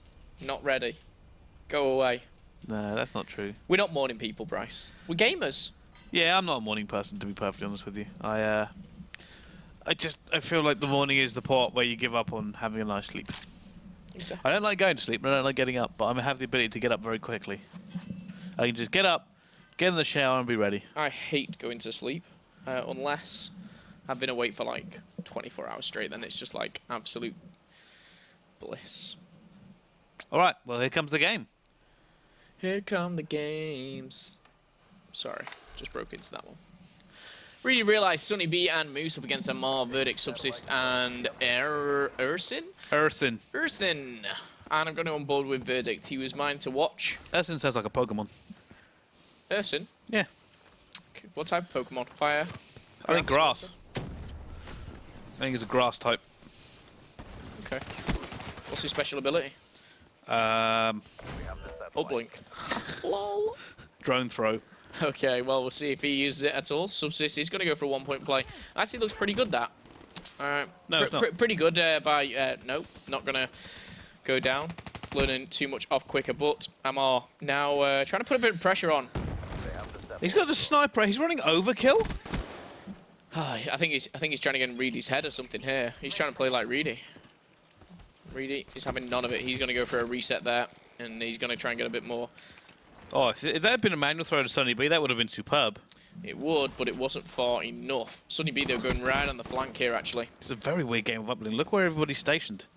Yeah, very strange. And actually, seeing Epsilon being outslayed is very strange at this part of the game. But Sunny B is going to pick up one, and that's going to be one in the back. Sunny B trying to go for that smoke and run. Oh, Moose trying to make a two-piece here. Neither team really able to grab much. Already we've seen Impact make one attempt. That attempt came to nothing. However, both teams still really fighting this one out. Trying to make this one actually be a little bit more competitive. One of the slower uplink fringes we've seen, actually, in a little while. Usually you'll see a very fast drone play, and then teams will really try to get into a position. However, Slane going all right now in favour of Epsilon a little bit, but no, Subsist says shut down, sit down. No attempt for them here, and Verdict's going to pick it up, probably throw it away, and it's actually going to go for the reset out. Yeah, it's like both teams can't get any map control. It's even on the Slane side of things, and look at this. Two players back to back. Oh, and it goes down. There we go. Well, reset, however, advantage slightly, I think, to Epsilon as they have currently got it, but Ursin's going to try and go around the back. Not able to get anything yet here. Pass has gone out. Moose is the only one left alive, and he needs to make this, and he is not going to be able to. This is still going to be reset here from Verdict. He throws it out, and again, we start for drone control. Now, I know what you're thinking when you're sitting at home. Not a lot's going on, Bryce. Why is not a lot going on? I think realistically, the team of Impact is probably trying to make too many kills, and Epsilon, yeah, they're trying to make too many kills before they push forward, whereas Epsilon can't actually make enough kills to push forward themselves. So both teams are actually stalling here, because every time Epsilon try to be aggressive, they only have like 1 or 2 people up. Whereas Impact, even when they have 3 or 4 up, are just really not able to get very far. However, kills drop in their favour. Now they're going to go for it. Really, though, may have slowed them down again. Look at that. They had the numbers, and they didn't actually pick up drone control. That's exactly what I'm talking about. Drone control's just been reset as well, and here we go. It's going to spawn up. Yeah. It was just a bit of bad timing there for Impact. They got the kills, but that drone wasn't available. Moose has Heatwave. Wouldn't surprise me to actually use this going around this corner. Oh, and I'm not sure about this, but...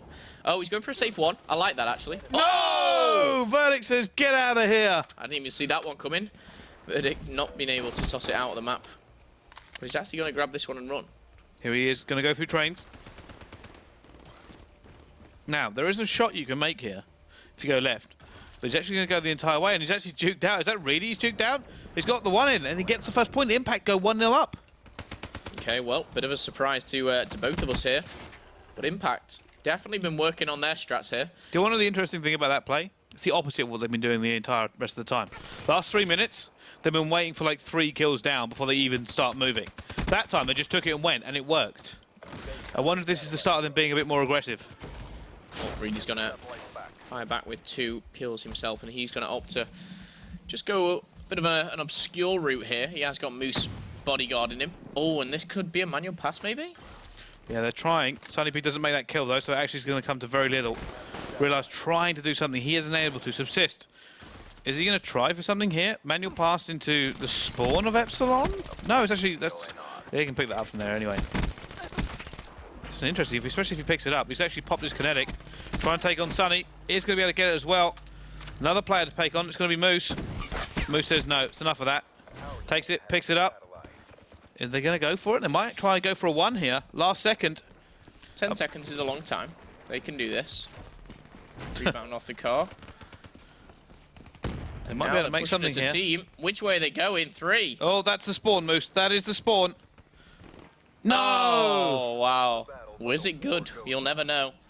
I think the angle was too acute. He was trying to get more right. Yeah, he was trying to kind of just float his way to that right-hand side back silos. Impact, though. Definitely putting on a show here for us.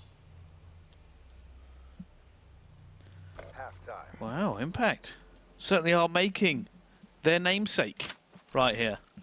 As cliche as that is. Get the satellite to the uplink station. Jump on board with MR. He is having a better game. 13-9 now for him. He's been through the Bryce Academy. Of course he has. And he's using a sniper on Uplink. Don't like the play, but Oh, he's going for that first I like that pick, play though. He's actually just picked one up. And that's he's just 2. done a manual pass. He has. Jeez, that was nice. That was, I'm not sure who the manual pass came from there. But all in all, a very good play. And Subsist once again with this VMP is lethal. Impact right now. This could end up going all the way to last map. Or it could end up with them winning 3-1. Epsilon, could they be upset here? Could Impact be pushing all the way to the end? Realize did have that drone. He's going to reset that. Now, here comes the advantage. Ready? Oh, bad timing. Right into the wrong place. And Mar with a HCXD does clutch up. And that was 3 down. That was huge there from Mar. Realise trying to do some work here, but it's not going to be good enough. And you're right, Epsilon now have to do it all over again. They have to make the kills all over again and get into a position. Really makes 2. However, that drone's away again. They are playing Uplink considerably better than what I was expecting. Impact do know how to run this game mode. They're taking drone control. They're making sure every time they actually get a kill, they're moving away with it. Every time they lose the kills, they're taking it away from Epsilon. Epsilon must be really frustrated at this point. Yeah. I definitely think Realize he's going to suffer the most in Uplink. Because it's the one mode that he's not used to. But so far, you can't take any credit away from Impact. Amar is 16-12. Subsist 14-15. In fact, they're being outslayed here. Only just, though. Well, right now, I mean, Impact are still holding, but it's a very low-scoring game. 7 minutes has gone, and we've seen 3 points on the board. 1 dunk, 1 throw, and it's been very slow. 3 kills back-to-back, though, once again, and Reedy, he's behind. And defending here. It's important for Reedy to make these kills, and he does make them. That shuts down all of the pressure. Who's that? Amar, and he's going to go down. Reedy, it's just opened it up, but there's going to be a respawn here before they can do anything, and Moose is going to come under pressure. Moose tries to pass it away. They're going to push again. It has been traded. 3 versus 3 again. He's going to go for the 1. This is a hard shot, and it is going to be a miss. It's a difficult one, then. You can see the heat wave was waiting on the other side of the barn here. But that drone is still live and active. It's still kicking here. Oh, surely the reset. Yeah, that's a smart play. Well, they've got 2 players here, so if they can continue to make these kills, they might be able to do something. Reedy needs to make these kills as well, though. Trying to get it, not quite able to, and the problem is that it's open now from Verdict. He doesn't realise, but it's only realised to beat. Well, he's going high. Oh. That is not... However, it's a manual pass. It is. It's another manual pass here. Not going to happen as Reedy locks that one down. They've read it this time. And right now, Epsilon are mad. They're sitting there going, how on earth can we not beat this team? Oh, Moose! That's big. Oh, that is huge. 3 kills back to back. And Amar is the one standing in the way of Epsilon. They should convert this to a 2-pointer. They should. He's trying to juke them out a little bit here. He's not even going to get one if he's not careful. Oh, my goodness. Oh, my goodness. That is... Moose makes a 3-piece around the drone, and they don't get a single point. And it's only a minute 24 left to go. Urson may actually hold this back. But that throw, that was like quicker. That was honestly... He's going to reset this as soon as Epsi push. And so he should. This is so bad for Epsilon. It could be going to CTF. 2-1 down here. And you're going to see Verdict just reset that now as the Tempest comes in as well. What a timing. That is a minute left on the clock. It's definitely doable for Epsilon. Do not rule them out here just to cause an upset. But the kills have to go in their way, their favour. They haven't been able to make anything of this so far. They haven't scored a single point. And it's not like they've been thrashed. It's 3-0. This is going out again. Verdict says no. That might be it. Oh, they're playing the reset. They're playing the long game here. And you know what? Only Reedy has really turned up for the squad here. 29 and 18. Moose made an impact with that heat wave, but 25 seconds, surely. That's it. It's got to be it. Look at that. They're making the kills mid-map again. Moose can't afford to let this drone reset go. He's going to try and make the kills. That's out. That's done. Verdict just cleaned it out once again. And it is going to be Impact that take this 3-0. For me, it's the fact that Epsilon didn't score 1 point. Crazy. I'm almost speechless.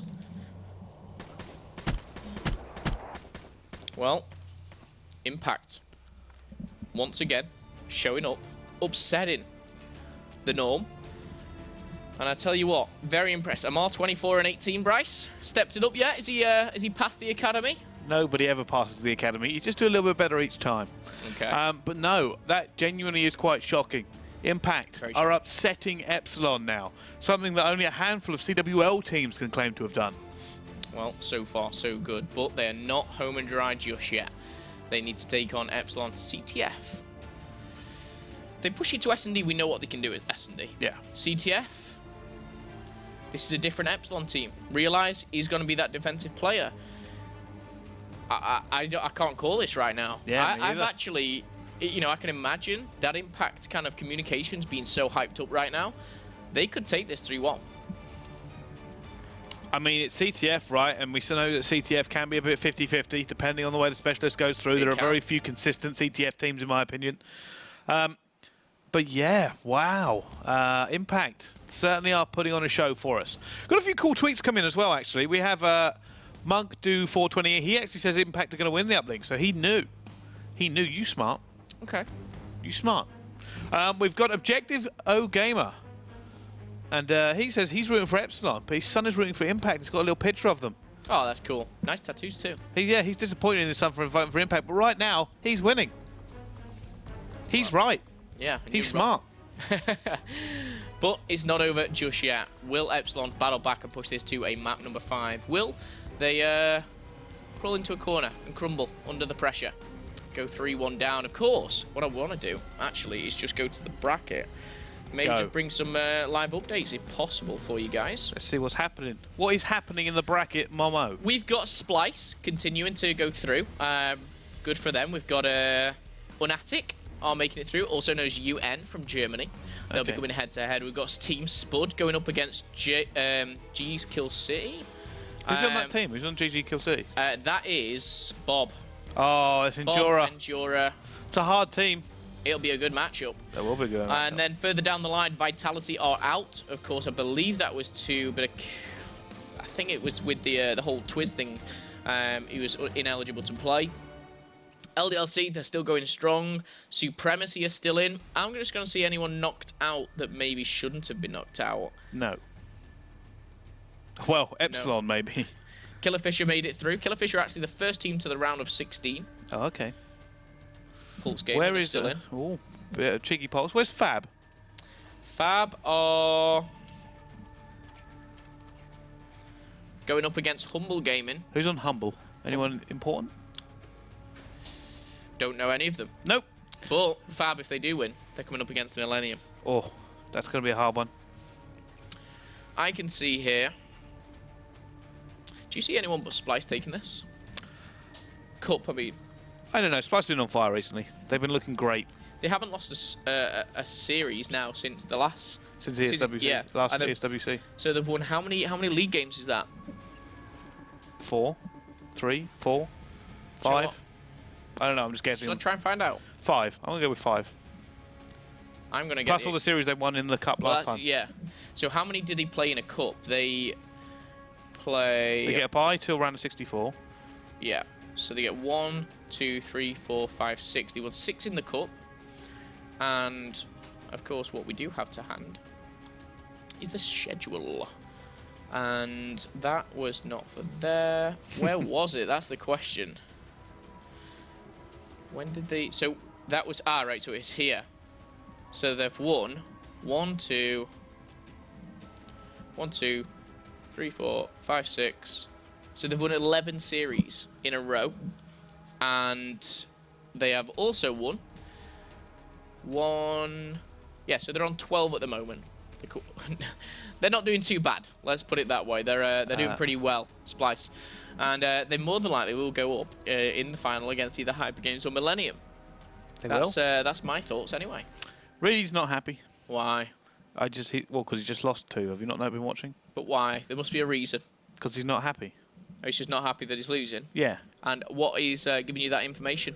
Twitter. And what's he saying on Twitter? He's not happy about losing. But is that what he tweeted? I'm not happy. Well, he's in a circumspect way. Yes. Me. Also, he told me, and he's been tweeting about that he hasn't slept in 24 hours. That's very silly. I think it's very silly. I told him this. Yes, he was doing pretty well. Wow. I think that's got him now. I mean, this CTF, I mean, we could see a bit of turtling coming in from IMP. If they get an early flag. Confidence. Stock protected again. But I realised this time. Both teams just protecting that stock. Okay. It was actually Epsilon last time. I was Moose, yeah. But they definitely want to keep it in. We've got Isaac saying Impact will get a flag cap quickly and then play very, very defensive. Wow. Does this end here? Yes. Oh, really? You're on the Impact hype? I just think Epsilon's tilted. I think Epsilon's not the full Epsilon. I think Impact are super, super hyped. And I reckon I think they're just going to go crazy. I think they're just going to get a flag cap within the first 2 minutes and then going to be super defensive. Okay. Well, let's find out. I mean, we've still got smokes in.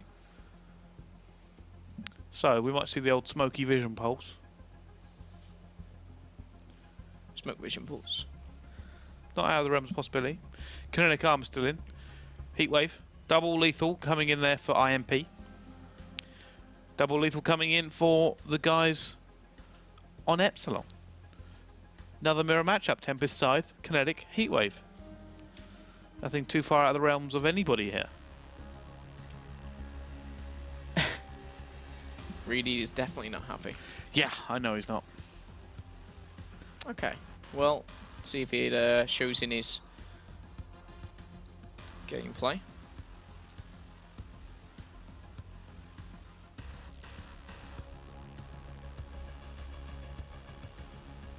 "61 seconds though. Verdict and Reedy are ready.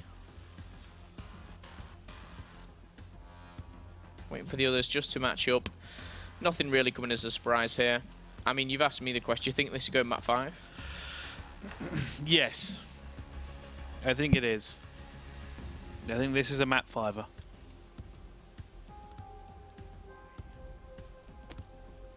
Round 11 map 5? No, I don't think so. I think realistically you're still talking about... I mean, Epsilon will be a little bit tilted right now. But I think they're veterans enough on this team to come out with fire. Yeah. And, I mean, CTF... Again, usually I would say it's that whole CWL versus non-CWL thing, especially with these two game modes, CTF and Uplink, but that was a very weird Uplink in my opinion. I've never seen a 3-0 as being the final score on an Uplink on Fringe. It was a strange one. It was very, very strange. So, I mean, right now you may see a little bit of defensive play coming in from IMP, but the problem being that is that if you're in a CWL, you're well used to that. You know to triple stack. You know to make sure you flood and be clever with it. I don't know. I think this is going to map 5, to be perfectly honest with you. And if it does go to map 5, I'm still going to pick Epsilon. You're still going with him? What is the map for map 5?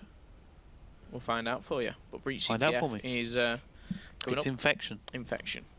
That again, I'm going to put towards Epsilon. Okay. So you're, I mean, I should be on Epsilon's side. They're a CWL team. These are not. But this is where dreams are made. This could be you. If you're at home right now watching, this could be you. We could be talking about you beating Epsilon. If you were involved. Did you sign up? If you didn't, I could be Epsilon. You could be Epsilon. Me and Rel. You and Rel. Honestly, last time I played with Rel in the competitive game was at G2. And you guys, well, not you guys, he sucked. He lost the game for us. You wish I was playing that event. I do wish you were playing that event. I would 100. We swapped out Gucci because we thought Gucci was terrible. We subbed in Rel, and Rel was something like 5 and 24. Well, 5 minutes on the... I'll start that again. 4 minutes 45 on the clock as we go into the CTF, and Amar has already slipped off the map. However, hope he's not slipping off too much as Epsilon come out all guns blazing. Sunny B on the attack, and you're going to see VMP in hand. Semtex and Smoke. Well, here's a defensive player. It's going to be Amar on the defense. Right now, hold it down. Deflected the pressure. Exactly what you need to do. I think they still know that Sunny is somewhere, though.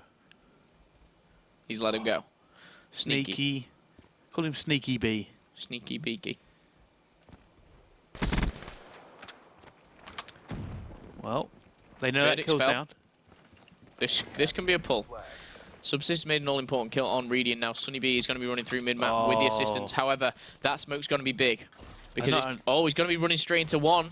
Who's that one player that can stop him? Amar. It's not all up to Amar, as there is one player helping him as well. However, flag has gone and it has been returned. 0-0. Back to basics. You can see here, bit of an attack coming in from the boys of Impact. And they're going to want to make a big mark. Amar has just done that. Sunny B with the Semtex, and that flag has been pulled, Bryce. It has, but overextension coming in from Epsilon. They're not too stupid for that one. They knew they didn't have the bodies to really stop a push. Oh, HCXD has been brought in. Amar is going to fall, and this could be very big. Reedy's going to get a bit too aggressive here, and that flag will be returned with the crouch of Moose. Oh, they might actually be able to make something of this. Yeah. Overextension coming in again. Both teams playing this correctly. So it's going to be down to Reedy. Oh, Reedy's going to fall, and that was an all-important gunfight. Moose is going to be on his own, and again, smoke and run. That HCXD from Amar, sneaky, sneaky there.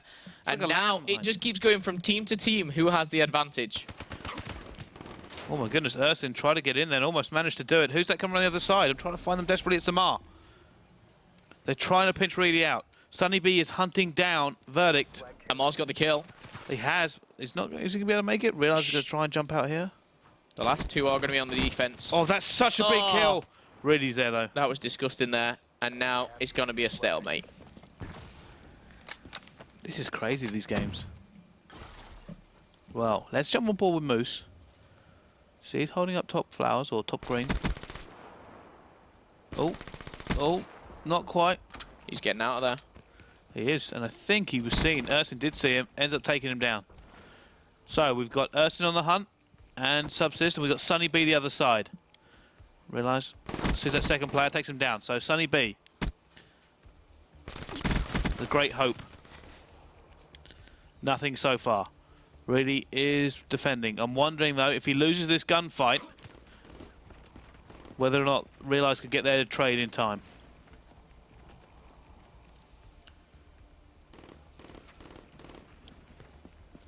Gotta be careful with that flag. Oh, he does manage to make that kill. That was very, very close. Sunny's been seen as well, so Sunny's going to go down here, leaving Moose alive. Problem is they're sitting 2 at the back. This is so hard for Moose to do anything with. They need to attack from both angles or it'll never work. And he's going to be called out here in challenge, but Subsist is going to get the better of him. And no one's going to make this flag return when they go in 1 by 1. Well, Epsilon's going to be... Oh, it's so big. They're literally... See, that's the only thing I don't like about Epsilon's play right now. Is Reed doesn't make that kill, that flag is home. And that's happened twice. Well, Moose is pushing out once again. They're going for it. This is what I said. Both sides. Sonny has to make this first kill, though. No, he doesn't. Which means Moose now can't push this. Moose has to hold tight. And Ersin is doing the same thing again. Is he going to go high again? Maybe. Maybe he gets the scythe out. Reed is almost just baiting them. He's like, make... Oh, here we go. So there's 2 of them. There is 2 of them. There's the flag. There's the one at the back. Ersin to go big. The flag will be returned. And now it's going to be 1-0. IMP Impact will be able to do this. Heatwave has come in and now the counter cap's going to come back. But it's already been pulled away. Yeah, but there's 4v2. They're going to run and go crazy at them right now. This is so big. That side could run out of time, though. Oh, no, this could be 2-0. No, it's not. Kill's going down. 3 of them go down. Sonny's managed to get it, but it's too far away. Yeah. It got returned. It did do. In that gunfight, the important thing for the boys of Impact was to return it, and they did do. Epsilon could be going home if they don't get 1 in the next 5 minutes. If they needed 5, it would be game over. Oh. Impact must be so pumped right now.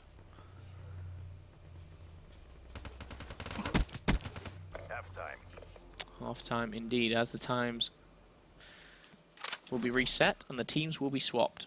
Flipped over to the other side. But it's 1 and 5. My man to watch. As always.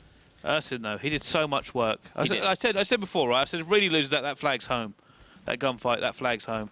Just being in that position, and I mean, Realize looks over the top of him, but once that scythe come out, it's like when Realize was in that position, it's like there's no way he's winning that fight against the side with cover.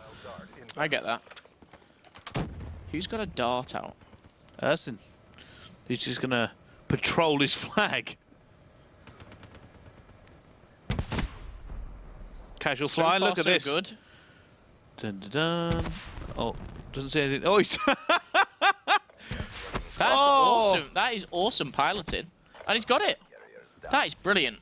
Ersin, my hat goes off to you. I was actually giving credit to Moose for avoiding that for so long. Run around, but you're right, that was awesome piloting. And Amar can pull this. But when? When can he pull this? Not yet.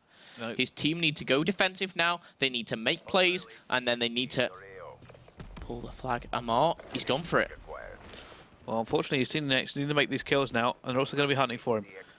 Oh, that flag was missed actually there by Reedy for a second. H60's been pulled out by the player in the middle. This could be big. This could be huge. Reedy has the Tempest. He's going to be the game-changing now.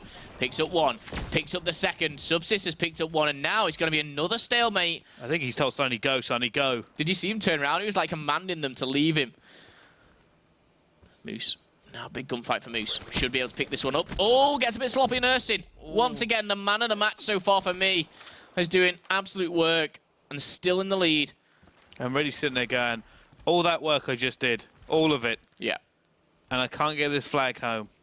And you know what? Look who's on the attack. Is Impact. Ersin's going to fall, and Subsist is maybe found a loot. This is a 1v1, and that player does not know he's about to come. That's going to be back. That's another flag in. That's 2-0 to Impact. This could be all done. All finish right here. The flag's been pulled again, Brycey. 2 go down for Impact, however. They've got the flag in hand, and it was Subsist to clutch this one up. Reedy needs to intercept it and stop. But look at Ersin. Oh, he's got away. He's got away for now. He's so annoyed, Reedy, right now. He's probably spitting feathers. Oh, Tempest to the face. And again, another stalemate. They'll be happy to sit 3 at the back right now. 4 at the back if they need to Impact. Sending out Ersin again. Ersin's a beast. Ersin's a monster. Sonny B's going to fall on Oh, you know what? There's nothing worse than going around a corner and getting shot like that. Impact are attacking again. But Realize as well is pushing. You know what? I like this from Impact. There's no mercy. Oh, my goodness. Really look at him. He's not even checking. He's got the return. Oh, my God. It's 3-0. It's over. Surely, with 2 minutes left. They need to do something, and they need to do something now. Sonny B's pulled this. HCXD as well. He's going to slide into trouble, and good night. Sweet Prince. I don't think we've seen a reverse sweep like this with this little time to go. The only thing I think of was Infused versus Splice, and even that's a little bit different. No, this is 3 flags. This is 3 flags against a very, very well set up, hyped challenger team. Everything's going their way. Everything right now. I don't think they can lose. They're doing very well. Ursin, 19 kills. Amar, 13 and 8. Amar's actually been really solid. You know, he's not picked up the spectacular kills. It's the consistency that he's been putting in. And all these these HCXDs are punishing them. This is crazy to see. They can just turtle now. I know we say don't turtle, but with a minute left, 3 flags. Yeah. It's good. It's done. It is done.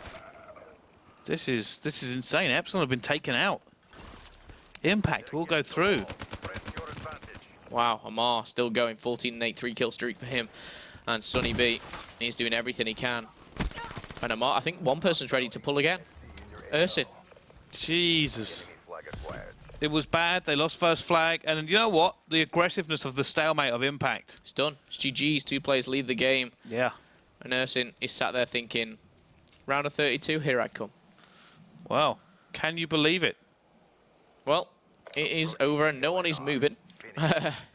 Casual. Amar, though, he's still trying. He can do this. Yeah. It's very, very close between these two teams. I'm joking, of course. Anyway, that game is, of course, over. Epsilon go down. They go out of the 5K, something we did not expect to happen. Upset. Impact go through. They've improved. Bryce Academy works. Bryce Academy works. Nail Amar telling me he needs to do better, and you know what? He does do better. Congratulations to Impact, though. They make it through to the next round.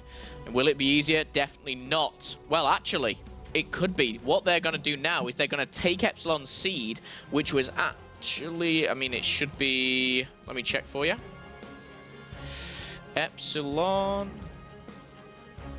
They're going to take 4th seed now in the tournament. So up next, they will play a team called Squad or an Italian/German team. After that, they're going to go up against Supremacy if they take it. So another CWL team, but technically lower down than Epsilon. But what I will do is I'll show you. Just put it on. So you have Epsilon right here. And Impact, who have made the run, they got a bye.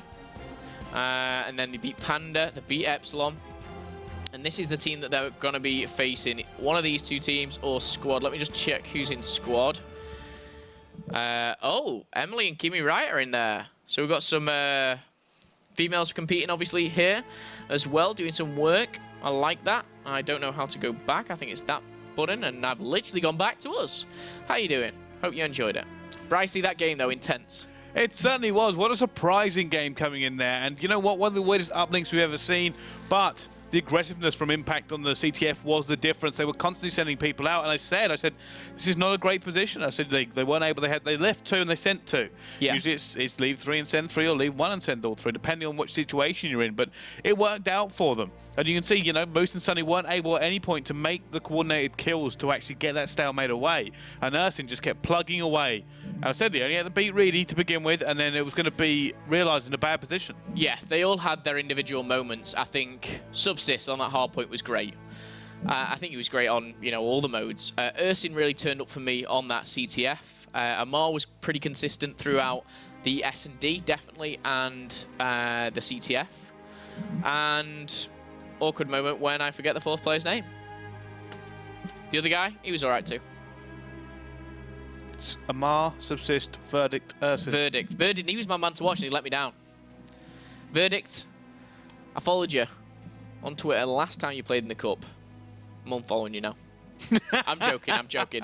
I'll be following you up until the very end, and good luck, of course, in the rest of the tournament. However, guys, we will be joining you guys back here tomorrow, and we'll be jumping all the way through to the grand finals. Will Amar and the boys be able to go even further? Join us 2 o'clock tomorrow. We'll see you then.